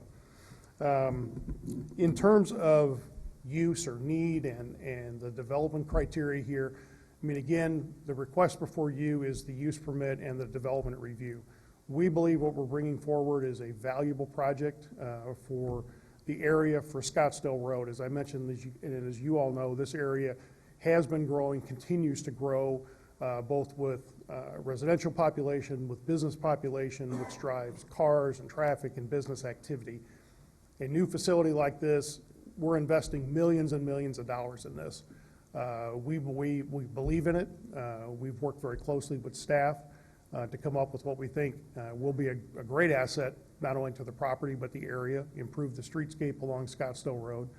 And again, I would say in terms of your decision relative to the use permit and its conditions, the development plan approval and its conditions, I think staff has taken a very good position on that in us satisfying each and every one of those conditions, being in compliance with the general plan, no request for variances and deviations from city code, really enhancing the landscape quality, the heat island effects, on and on and on as was articulated.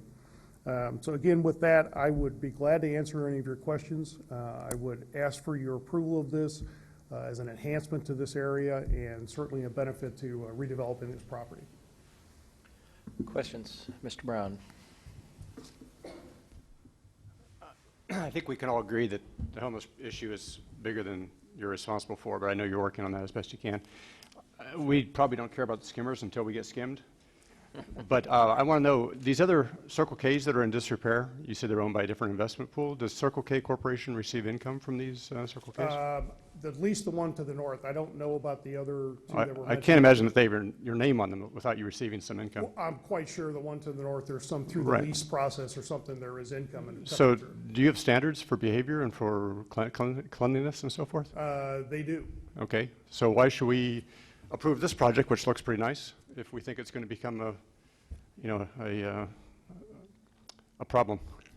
Well, I mean, again, I have not been by the store to the north here in a couple of weeks. I can tell you, at least from a crime standpoint, looking at, their reports internally, that store has a very low level of crime that I was provided from there. I can't tell you specifically what in terms of whether the floor was dirty or the bathrooms are dirty. Well, we know you're motivated to prevent crime. We're all working on that. Okay, that's probably not really an issue here either.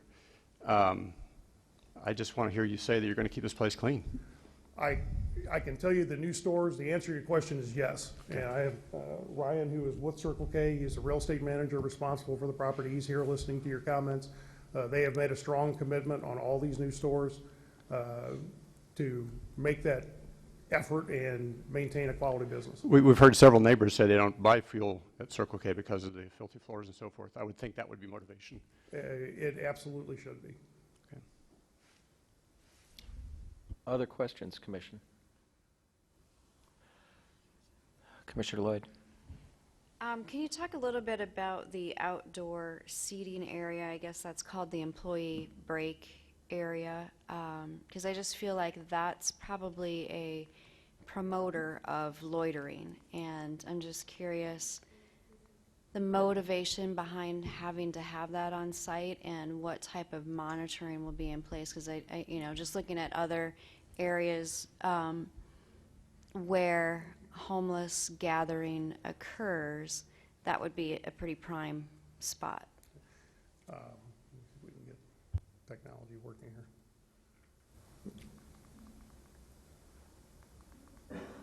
Almost there. Does that work? So the motivation behind it is, again, the newer stores, the new Circle K stores, frankly, even the new QT stores, other stores around the valley. The primary focus in the convenience store industry now has been, and has been for a number of years, continues to be food service and sort of readily consumable products. It's transitioned from the old days to what it is today. And so coupled with that food service, having both some internal seating in the store where someone can sit down and get a cup of coffee, have a sandwich, we're also offering external seating. To your question as to security in the new stores, and I think staff alluded to it, these stores typically have 14 to 16 security cameras, internal and external, so there would be a security camera monitoring that area as well as the back of the store. We do have some low-level lighting over there. In stores where we have had outside seating and it becomes an issue with transient vagrancy hangout, we do wind up posting the area, so sort of after hours, no use of the area, which would then trigger a trespass complaint. So again, We'll see how this goes. We've had great success with this in other stores, particularly in areas like this where you have a very high business population, daytime workforce, traveling people commuting.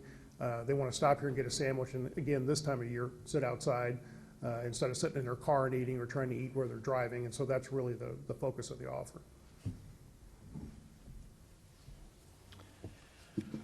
Anything else? Thank you very much. Thank you. Commission, I would entertain motions or further discussion.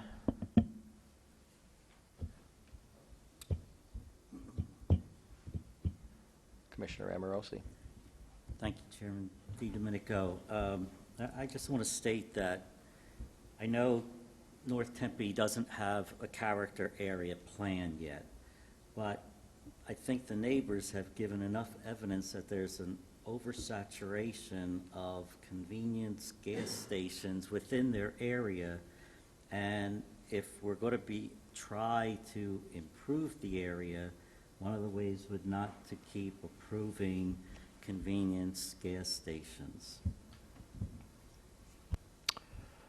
Other comments? Commissioner Lloyd. So this is where I struggle on this, because I'm in that same camp in terms of there's probably a better use for the gateway to Tempe, but I feel like they've put forth a good design. I mean, the Circle K looks nice. They've laid it out well. They've put thought into it. So that's where my struggle lies, is we're here to approve the site plan, the design, and the variance for the fuel pumps. So I'm still a little on the fence on where we go from here. Other comments? Motions? We all want to stay here tonight? Mr. Chairman? Commissioner Casano. I make a motion for approval of PL 190263. We have a motion. Do we have a second? Second. It's been moved and seconded by Commissioner Sumners. All right, additional discussion. I'll start it off. Commissioner Lloyd said it pretty eloquently. That's kind of where I'm sitting. On the face of it, the use permit on this site for fuel pumps falls right in line with the zoning and other facilities with fuel pumps up and down the street. And, you know, North Tempe, South Tempe, gas stations, you know, we tend to approve them. It's not our purview to necessarily decide when there's too many Starbucks or coffee options or pizza options or gas stations. That's kind of a market-driven thing, and it's hard for us to say to a person, a landowner, we think there's enough of this, go find something else, if it's not design-related or use-related or variances. I mean, I have trouble with that. Property rights are also important. I think they've done a fairly good job of designing the site, screening it from the neighborhood behind. I'm happy that there's not cut-through issues that this is going to exacerbate. They reduced the number of pumps. I think that was, probably a helpful thing for the design. Yet, the crime issue and the loitering, I do think is an impact for the neighborhood. So there is something there. If we don't have any other questions or comments, I'm going to call the vote. All those in favor signify by raising your hand. And those opposed, let the record show that the motion carries 4-3.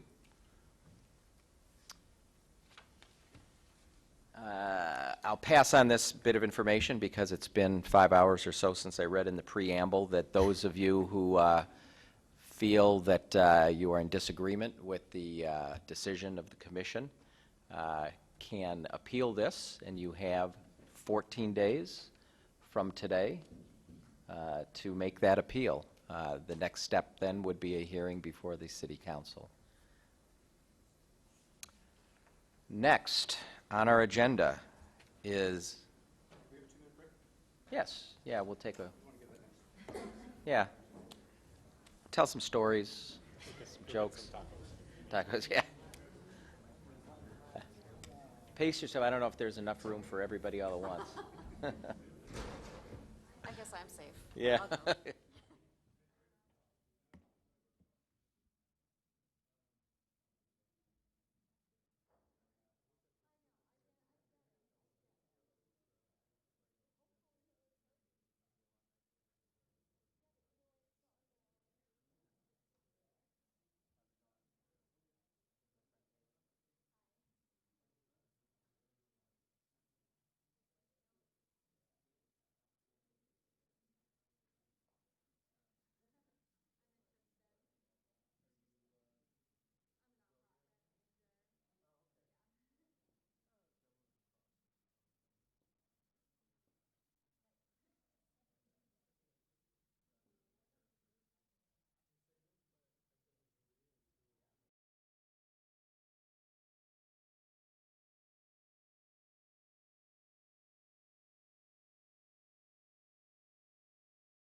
We're back, so tell me when you, when we're ready. Are they filming Dead Space, or did they take a? All right. All right, we're going to go back on the record, everyone. Thank you very much. We are, I'm going to use my new big word for the day. We're down to our penultimate case of the evening. This is, where are we? Item number 12. This is a request for use permit to allow a drive-through in CSS zoning district and a DPR, Development Plan Review, for a Del Taco. No. No, not an In-N-Out. Ms. Sender, tell us what we have. Thank you, Chairman DiDomenico, members of the commission, Darren Sender, Sender Associates, 464 South Farmer in Tempe, Arizona. I think this is the smallest little project you've probably seen in a while. That's an actual new build. So apologize that it's taking so long for everybody, but here we are. I've got a PowerPoint that I'll try and keep very, very brief. This property you're probably all familiar with. It's on Scottsdale Road and Weber. It's been vacant for many, many years. 1995, I believe, the last Jack in the Box on the property was actually there. The Jack in the Box was torn down in 95, had been built around 64. It was a drive-through Jack in the Box in very similar location to where we're proposing on the site today. You can see Weber, the east-west, Scottsdale Road, north-south. Here's a picture, a little close-up of the property. It's 3 lots along there. They're all been vacant for quite a while. There's just a lot of bad things happening on that property right now. We were driving out there to look at the posting signs, and we found I think it's on here somewhere, we found just a beat-up truck, windows bashed out, just sitting on the property. Neighbors have told us they see that all the time. There's a lot of glass and debris. The walls have been torn down. So it's been needed some care for quite a few years. Let's see, the context of the area, really old 60s, even some 50s buildings on the east side here of Scottsdale Road. A lot of them are very non-conforming, as you can see. But, viable businesses, commercial businesses up and down Scottsdale. Kind of take a ride. Here's the vacant lot, the Hampton Inn to the north, the Shell gas station to the west. Here's the lot that we're proposing to develop. It's 0.51 acres. It's very, very small. I'll show you in a minute. There's a lot of development constraints on the property as well. Another view there. Signalized intersection, no medians in the right-of-way. There's the Shell station just across the street. There's a budget rental car truck facility to the northwest, and a small private-owned C-store, and then the Hampton Inn, of course, to the north. Context of the area, again, most of this is CSS zoned. There's some R2 to the east. That's multifamily residential. General plan is residential, medium density. But most of this is owned along Scottsdale Road is zoned C2, or I'm sorry, CSS and GID, so there's industrial there as well. You can see in the red, that's all of the kind of commercial uses that are up and down Scottsdale Road. Quite a bit, pretty much intended for that purpose, to a certain depth along Scottsdale Road. And then on the right, you can see the commercial zoning. Again, it's the intended zoning, CSS, PCC1. There's some R4 to the north, and then the industrial GID to the south as well. Some history here. The property was platted in 1947. It's a very large area that included residential homes and then a strip of about, 12 or so commercial lots along Scottsdale Road from Weber down south. And this is one of them. You can see in the aerial 1967, there was a Jack in the Box on the northern portion of the property. That was a drive-through right here, property wrapped around this area. Access here, which is pretty much exactly the site layout we have today. 78, you can see a little bit better. Aerial, you can see we have all of this currently for the property. And in 1978, the Jack in the Box was right here. Again, access, drive-through, refuse container. So very, very, very similar site layout. The Jack in the Box was demolished in 1995, and I had the privilege of going to this Jack in the Box many times before that. So unfortunately, it moved down the street. We've been working on this for 2.5 years. Very, very small site. It has a lot of challenges, which I'll show you in a minute. We have a great, great team. We've got EPS, we've got ART Architects. They did an amazing job making all of this work and meeting all the requirements for the city. Refuse, fire, access, all of the site layouts, the driveway requirements, parking requirements, with the exception of 2 spaces.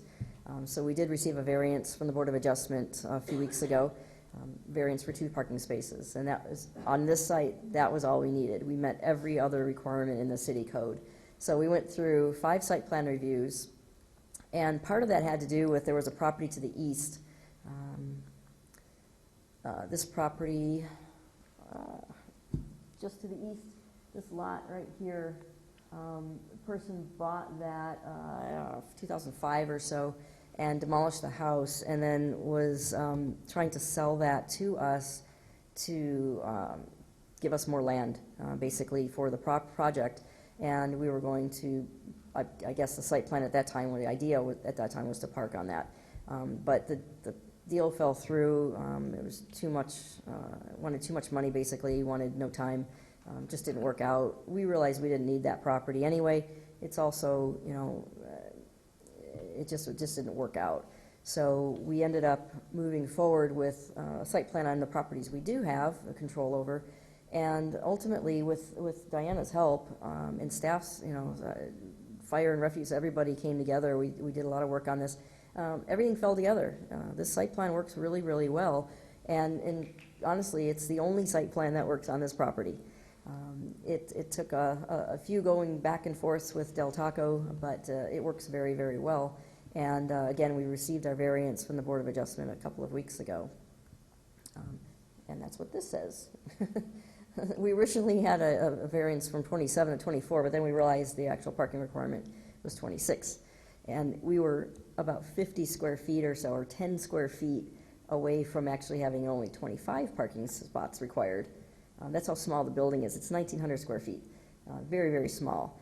And it's like 1903. If it was just a little bit less than that, we would have only needed 25, which would have been 1 parking space. So we did receive the variance to 24 parking spaces, which is much more than adequate for a 1,900 square foot building that does have a drive-through. So that's what we're here for today. We're here to talk about use permit for the drive-through, and then obviously the DPR. Some of the challenges on this site design, the reason why it took so long really is, first of all, it's a half an acre. It's a very, very small property. Here's kind of the site layout that we have today on it.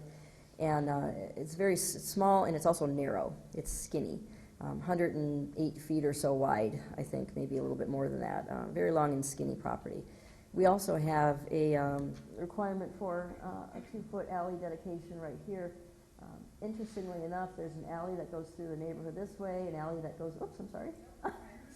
Sorry about that. So the alley goes down this way. And then refuse had been coming up collecting all the commercial properties' refuse, because they actually collect off the alleyway. They had been collecting their refuse here and then coming through the property because this wall had fallen down over the years. So intervening years, bigger trucks. They still have to collect the commercial properties' refuse in that alley, but the trucks have gotten bigger. They couldn't make that turn because we have to put a wall there. So the trucks could not get through there. They went out and asked us for 4 feet of dedication, and then they went and actually drove it and checked how much they needed. And they said, you know what, we really only need 2 feet. But we have a 2-foot dedication, which scrunched our site down even further.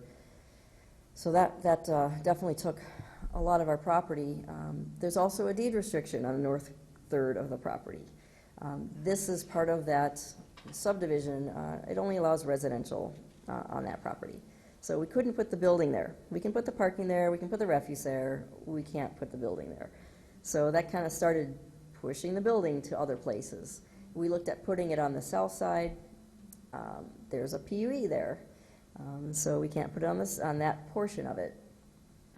That really, putting a building down there, it didn't work out at all. We just simply couldn't do it. Then we had a small discrepancy with the plat. Our surveyor went out there, surveyed it, and he came up with a different number.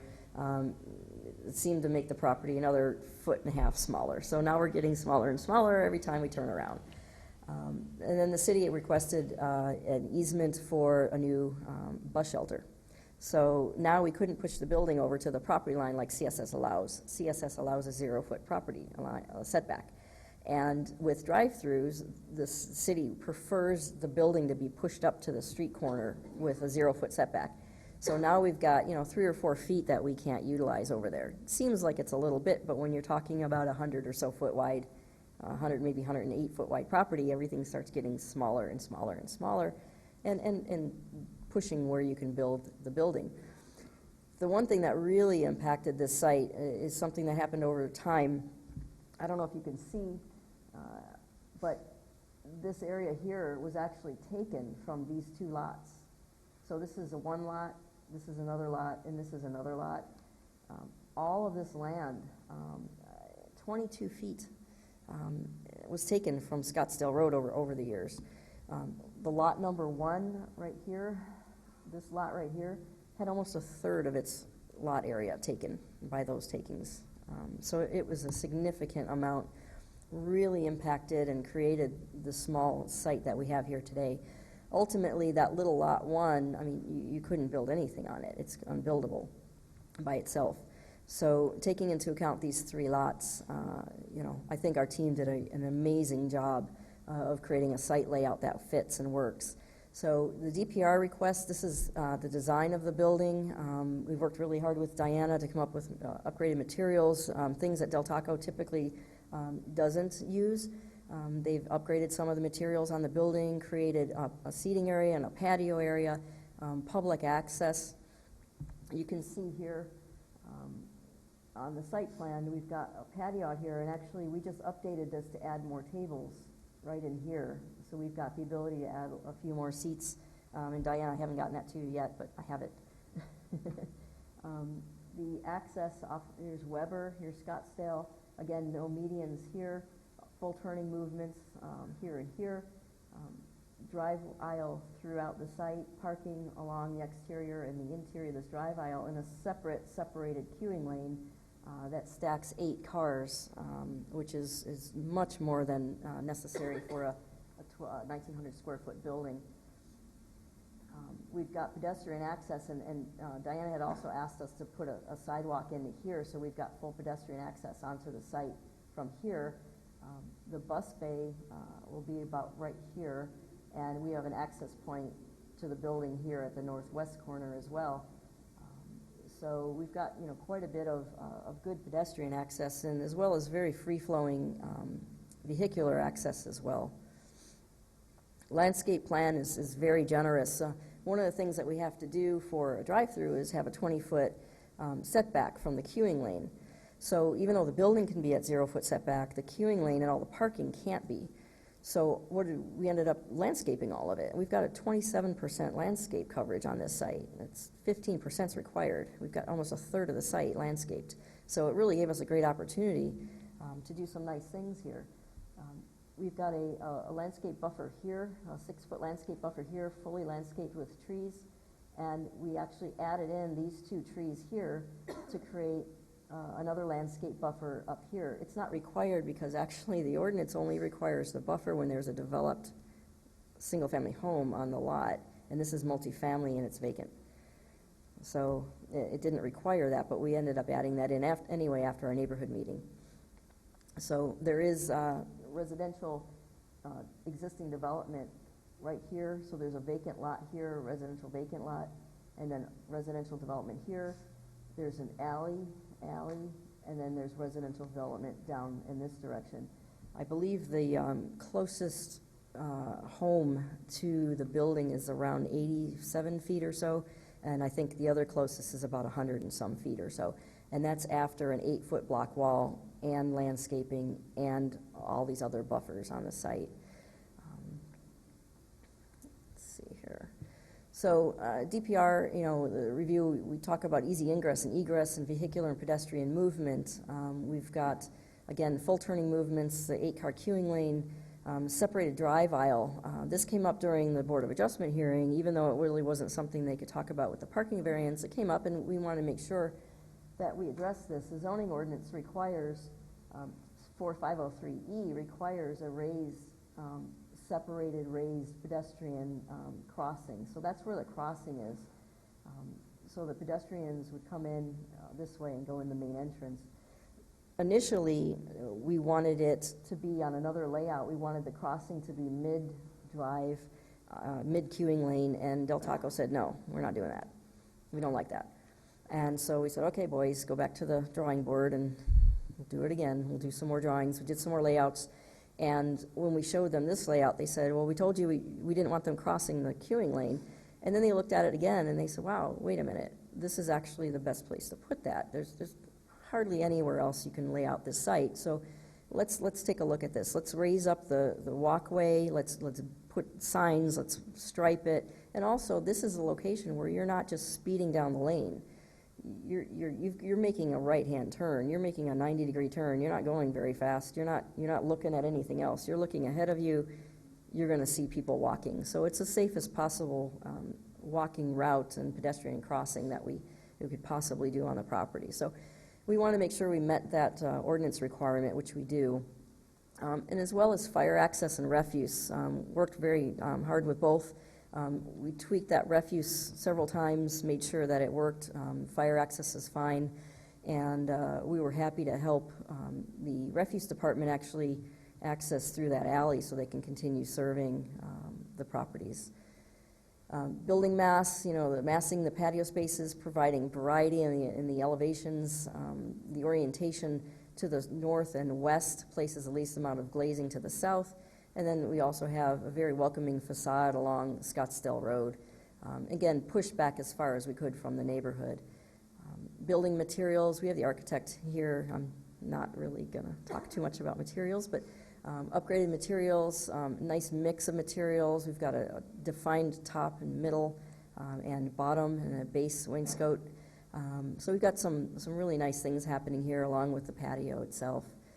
And you can see on there, these are just the elevations. And it's not the same as what's happening on Scottsdale Road. A lot of what's happening to the south of us and a little bit to the north in some cases is just stucco boxes. We want to be different. We want to do something cool. So this is their new branding, and that's another issue I want to bring up. This is a new concept. Del Taco is really looking at cornering the market on fresh. You might have seen it in the staff report. Fresh, cut fresh there, made fresh there, prepared fresh, made to order at the restaurant, but at a price point that's very, very low. They want to make this the workforce housing. They want to make this housing. They want to make this available for just everybody. If you're just in the workforce or you're just driving by, you know that you can come here and spend $1 or $2 and get some really, really quality food. So they want to make sure that they can fit that market. They want to make sure that they can really be available to everyone. And it's a big, it's very important to Del Taco. That was something that they pushed very, very hard with us and wanted us to understand their new model and that they're really, really excited about it. Again, the landscape plan, 26.5%, 27%. Landscaping, we've got the buffers, we've got the sidewalks, lots and lots of shade. So, really going above and beyond with what we can on the property. I don't know if this is, Diana knows all these plants. I don't know all these, but they're Diana approved, which is what's very important to us. So it means it's going to be a significantly lush and shaded landscape plan. Black and white elevations if you need to see any of those. Obviously signage will be handled separately with D. Miller. floor plan, very compact. This is a 1,900 square foot building. It's compact, but it's literally, you couldn't move an inch of this. It's literally to the size where they can accept deliveries and still make sure that they have enough on site to make food. So it's just a perfect fit, a perfect layout, everything. This is a new concept layout for them, and everything here. We've talked to them about changing a couple things, and like, no, you can't change it. Oh my gosh. So it's just a great layout, and it works really well for them. They're very excited to roll this out. Use permit requests, again, you've heard a lot of use permits tonight. I think you know the requirements. We certainly meet the requirements in this case. This is just for the drive-through. CSS allows restaurants. So restaurants allowed on this property. We're just asking for the drive-through. We meet all of the requirements for the drive-through facilities, our special standards, section 3408. And again, we've got the 20-foot landscape buffer. We've got the screen wall. We have a pedestrian pathway with the traffic calming device that I just mentioned in compliance with section 4503. And then we've got the separation, a 6 feet pathway crossing of visibility. So we meet all of the special standards, but we also meet the standard requirements for the use permit. Again, what we've heard at the neighborhood meeting, we did have a neighborhood meeting for the variance. I reached out to Darlene, I reached out to Lane. They both attended the neighborhood meeting along with the neighbor next door and a couple people from down the street as well. We heard from 2 or 3 neighbors down the street. One was a commercial business, very supportive of having this option there. And I won't speak for them, but I believe Darlene and Lane are supportive of the project, and as well as the Hampton, owners of the Hampton. They're very excited to see this vacant corner developed. So from that neighborhood meeting, we also heard about the trees and the buffer along the east side. They wanted those trees added, so we went ahead and added those trees, even though it wasn't required in the ordinance. But, we wanted to make sure we had the room to do that, and we did. And also the hours of operation. Initially, it was a 6 to 11 weeknight and a 24-hour Friday, Saturday night. And the neighbors said, geez, we really don't want the 24 hours. There's a bunch of 24-hour businesses down the street. There's quite a few up and down this Scottsdale Road corridor. And we said, that's fine. Let's do 6 to 2 a.m. So staff is recommending 6 to 2 a.m. on Friday, Saturday nights. Again, it's a healthy, inexpensive food, fresh with value, convenience of a drive-through. It's a 50-year business. This has been around for a long time. Second leading brand in the Mexican quick service restaurant, 580 locations. So they're doing something right, and they're actually trying to tweak it to do it better. So you've seen all this, I think. I think I've already mentioned this. Use permit criteria. Significant increase in vehicular pedestrian traffic. It's a vacant lot. It's going to increase it some. You've heard already, Scottsdale Road, the capacity is around 35,000 cars. That's what it's built for. I think at the last traffic numbers that I saw that Tempe took for this corridor were about 20, so it's a good 10 to 15 or so thousand under capacity right now. There's quite a few breaks in traffic from the lights. When we did the Hampton Inn, a few years ago, we looked at those breaks because we wanted to make sure that the traffic could get in and out of the Hampton quite easily without any worries, and it was quite acceptable. We also we didn't do the bikini beans, but we did a use permit on that property at one point, and found the same thing several years later, that there's adequate breaks in the traffic without the medians. There's a full turning movement on Scottsdale Road that's fully adequate. It's a major arterial street. Again, you've heard it tonight, drive-throughs pick up 50 or more % of their traffic from the pass-through. Our case is a little different. We're not at 5,900, we're well below that. I think we did a quick ITE number, and I think it was like, let me see what I wrote down, 83 morning trips and 67 afternoon trips, and that's peak hour. So as you know, it's in and out, so the number is actually like 41 and 33. So it's a very low trip generation use. The restaurant itself would be close to that. I think we're only adding 3 or 4% more trips with the use, with the drive-through. And that's what we're asking for today, is the drive-through use. So we don't feel that the increase in vehicular or pedestrian traffic is significant in this case. We feel that it's appropriate for this corner, for this use, for this location, and we would love to see more pedestrian traffic. We were providing those, the access ways, we're providing the seating areas. We would love to see the neighborhood come over. Got a couple calls from neighbors, and they're saying they can't wait, want to walk on over. So they're very excited about it. And it is a signalized intersection as well. Second criteria is a nuisance. You heard this tonight too. Odor, dust, gas, noise. We pushed the building as far back as we could away from any of the residences. Again, it's between 80 and 150 or so feet away from any homes in the area. Very, very small business, very, very low trip generation. We don't feel that any of this is going to be impacting the odor, dust, gas, noise, vibration, heat, smoke, or glare of the property. It's a very highly commercial corridor. We know that the ambient conditions right now are significant. And in fact, this property, with the amount of landscaping, the amount of trees that we're putting in the building itself, is going to significantly buffer the residents to the east. It's going to cut down on the Scottsdale noise, the Scottsdale street noise. So that in itself is going to be a significant benefit to the neighborhood to the east. Let's see here. Sorry, this is a little long.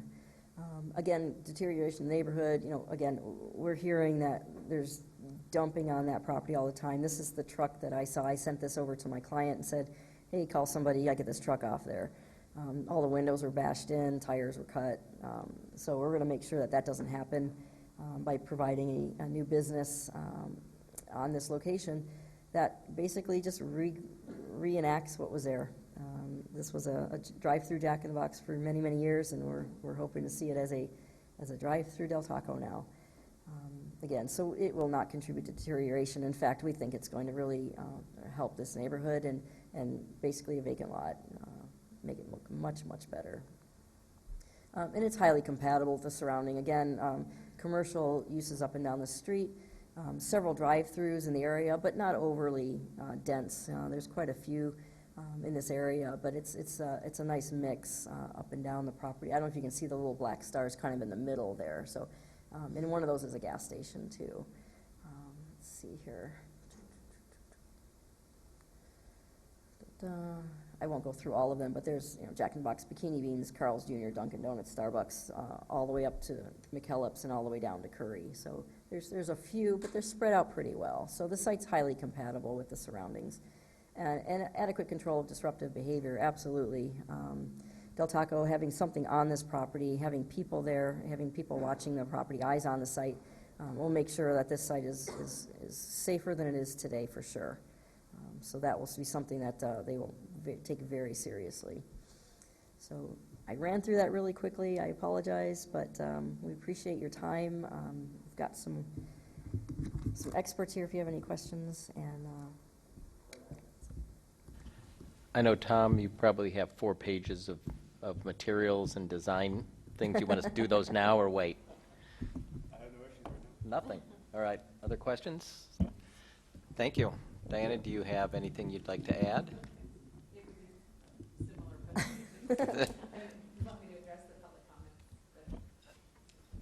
Probably, yeah.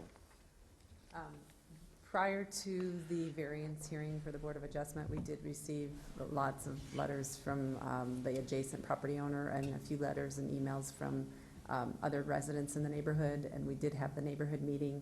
And then after that, I have not received any additional letters with the exception of 2 emails that you had in your attachments from the adjacent property owner in opposition to the project, but staff is recommending approval and is happy to answer any questions.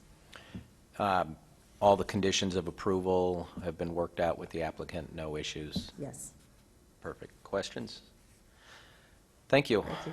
We have 2, we're going to open it up for public comment. I have 2 cards. Kim Gaffney Loza, come on. All right. Darlene Justice, come on down.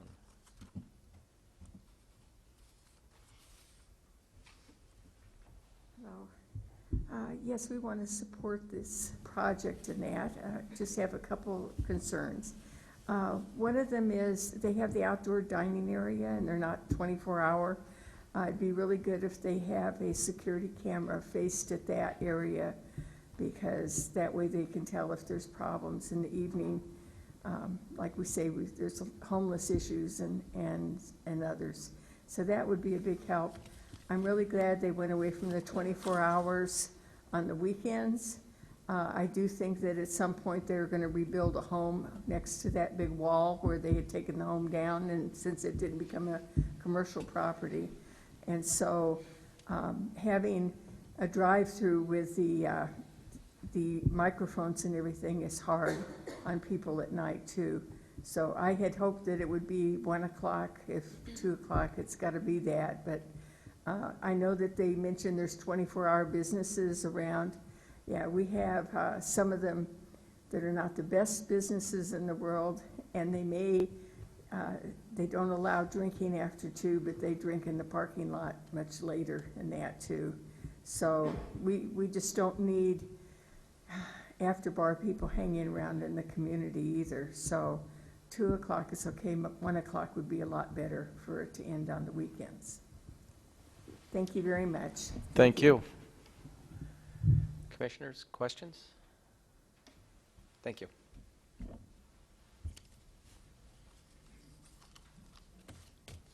Mr. Caraway. Hi, Lane Caraway, 1422 North Sunset Drive.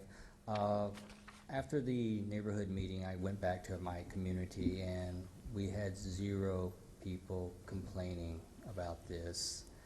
We desperately need something that our neighbors can walk to. When I have guests that overrun in my house, they go to the Hampton Inn. There's nothing really there.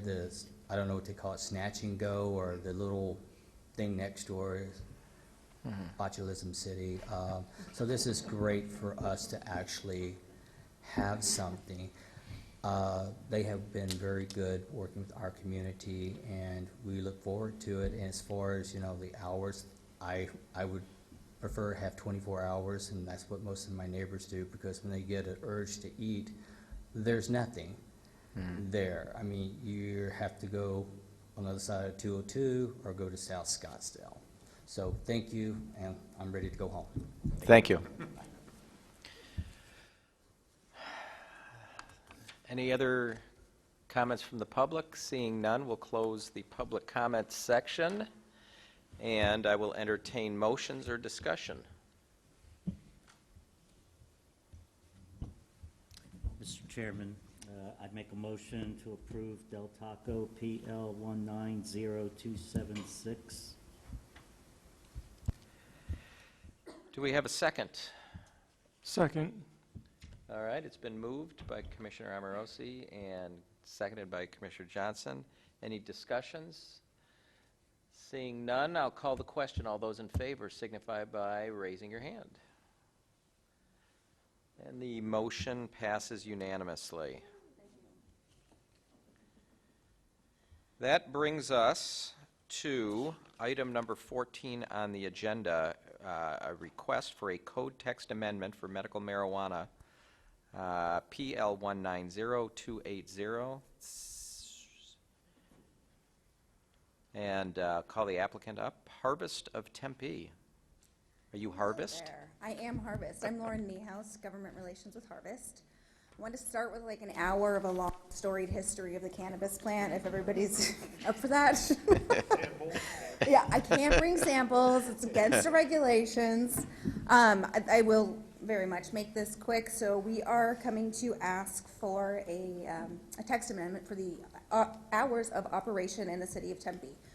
Currently, the state of Arizona, DHS, has allowed hours of operation to go until 10 p.m. at Tempe. We are still, the city ordinance is 8 o'clock p.m.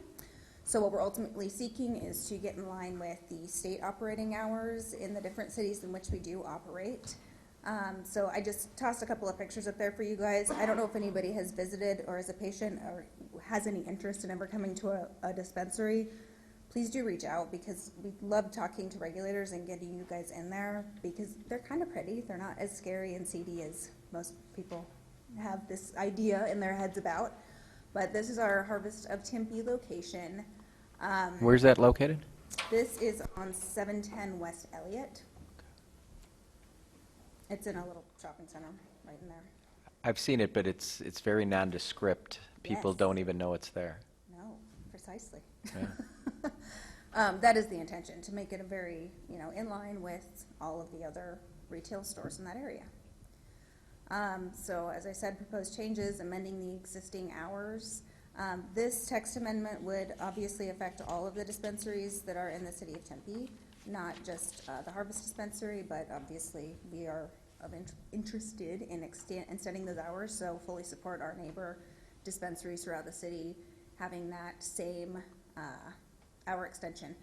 Of course, the very obvious, I'll go on the next slide about surrounding cities, but if you have dispensaries in other cities or other cities who have extended their hours to be in line with state law, you've got folks who are visiting those cities instead of shopping here in Tempe, which is of course a loss of tax revenue to the city of Tempe. We also have, the small concern of people rushing home from work or getting out of a meeting 2 minutes too late of our new proposed hours, but trying to get to the store right before it closes if they work non-traditional hours. That 10 o'clock extension will help alleviate some of that rushing for folks who don't work a traditional 9 to 5. As I mentioned, surrounding cities to consider, you got Phoenix, Chandler, and Glendale all at 10 p.m. closings, and Mesa's currently at 9. We Harvest are already working with this, beginning to work with the city of Scottsdale on an hour's extension there. So that would also bring them to 10 o'clock. So you have lots of your neighbors whereby Tempe residents can pop over and give somebody else revenue if their store here isn't open. Very briefly, we have, if anybody was a part of any of the cannabis application processes throughout the years, this is a very regulated environment. We're not talking about a liquor store or even a convenience store. The state regulations mandate what we need to have in terms of security, personnel on site, lighting, and collaboration with local law enforcement, all things that this store has been operating brilliantly in all of those areas. I did want to point this out just because Tempe PD actually did this study a few years ago. Because of those things that I just mentioned, we find that the crime surrounding dispensaries is actually significantly lower than that you find in other retail operations that have later hours, like a convenience store or a pharmacy or a liquor store. We have more security, and there's a big barrier to entry in terms of being able to come in the store. The product's not all just out on the shelf for you to pick and take and pocket. It's a very regulated environment. So in considering the increase in hours, I wanted to point out that Tempe Police and staff had earlier pointed out that they don't foresee any issues with increasing the hours by 2 hours, and their report here further supports that. So that's all. Do you guys have any questions for me? Yes. Perfect. Commissioner Brown. Please have a question for me, Ms. Brown. I drive by this, I live down that way, so I drive by from time to time. 2 doors away, there's a vape shop. Mm-hmm. Who owns that? I do, not us, but I can find out. You do not own that? No, that's not a Harvest shop. Okay, that's what I wanted to hear. Oh, okay. That all? That's it? Okay. Other questions? None. All right, we're going to hear from staff. Saparna, is there anything you'd like to add to? Chairman, We don't get a chance to hear you present all that often, so this is. I know, and I can tell you this is one of probably the easiest text amendment I had to process. All right. Very little. I'm happy to answer any questions, but just to go over what I had mentioned in the staff report as well as the study session. As part of our due diligence, we do reach out to Tempe PD, and they have not had any increase in any significant crime that has any, and they do not even have any nexus to the crime in the general area and to the dispensaries throughout city of Tempe, not just this location. The text amendment, as always, will affect all of those other dispensaries in Tempe to also have the same hours of operations. Staff, Brian had also gone to the Neighborhood Advisory Committee, which we do that also to just let them know what we are proposing, and there was no concern raised at that meeting. We do inform them about this change. And with that, staff supports the text amendment, and it's scheduled for council, 2 hearings in council since it's an ordinance. Thank you. Questions?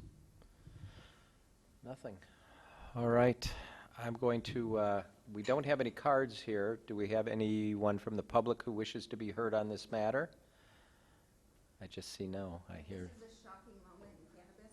There's no public, Wait. I know more of these text amendments. I have a cannabis question for staff on new business after this, so I just don't want to confuse this case.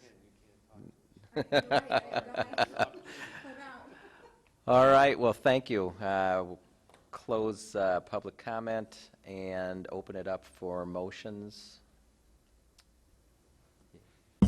Commissioner Amorosi. Thank you, Chairman DiDomenico. Anytime Tempe can willingly agree with a state law, that's okay in my book. Let's approve medical marijuana amendment PL 190280. Do we have a second? Seconded, acknowledging that it's great for Tempe to not be more conservative than the state. It's been moved and seconded. Any discussion? Seeing none, I'll call the question. Those in favor? And the motion passes unanimously. Couple of things. Thank you very much. Yeah, thank you for waiting it out. The luck of the draw being 14, I guess. And members of the public who came just to speak on things. We really appreciate you guys. We're volunteers, but you're even more than a volunteer. You're just doing it because you care about the city, so thank you. I have just a real quick question. Brian Saparna, just something that you could maybe look into. I recently found out that we are one of the more conservative cities when it comes to cannabis growing facilities, indoor growing facilities, that a lot of cities have no limitation or much larger limitations on the size of these facilities. In Tempe, I believe we've got a 25,000 square foot limit, which is far below what other cities are doing, with an eye towards the inevitable. I mean, this is not I'm not for or against, but I'm saying that it seems highly likely that our state is going towards increased likelihood of medical and recreational marijuana. I'd hate to see Tempe, especially in places like our Makers District and some of the other areas, kind of redlining themselves out of the possibility of grow facilities locating here because we're just too small. So I don't know why we picked 25,000 square feet, but I hear places like Phoenix are 100,000 or no limit. So. Chair DiDomenico, Commission members, thank you for the comments. And ironically, we do have one of our cultivation members here in the meeting tonight that actually had processed originally. We were even more restrictive of our cultivation requirements in the past, where we only allowed one ingress-egress into the facility, which limited the overall size to approximately around 5,000 or 6,000 square feet. So we worked with the applicant at that time when they were proposing our very first cultivation facility. Is 25,000 square feet was a nice round number that some other industries looked at evaluate as a maybe appropriate size. But certainly there's always an opportunity to reevaluate the requests, and we're been in discussions with some of the cultivation community members I've heard from people looking for sites that they really like Tempe because geographically we're kind of special, we're kind of in the middle. But they've redlined us because, you know, it's just inefficient to do 25,000-foot facilities when they're looking to do 50 or 100. And so these things are going elsewhere because we just, you know, we just can't take that size. That's all I have, but thank you for letting me know. Feedback. Anything else from the commission? Seeing none. City staff, do we have any announcements? No announcements? So next meeting, January 14th, but we don't have any idea how many cases. Chairman, not at this time, but we will be getting that. I think next week is when you will be sending the agenda out, so we'll know next week. Thank you very much. Meeting adjourned.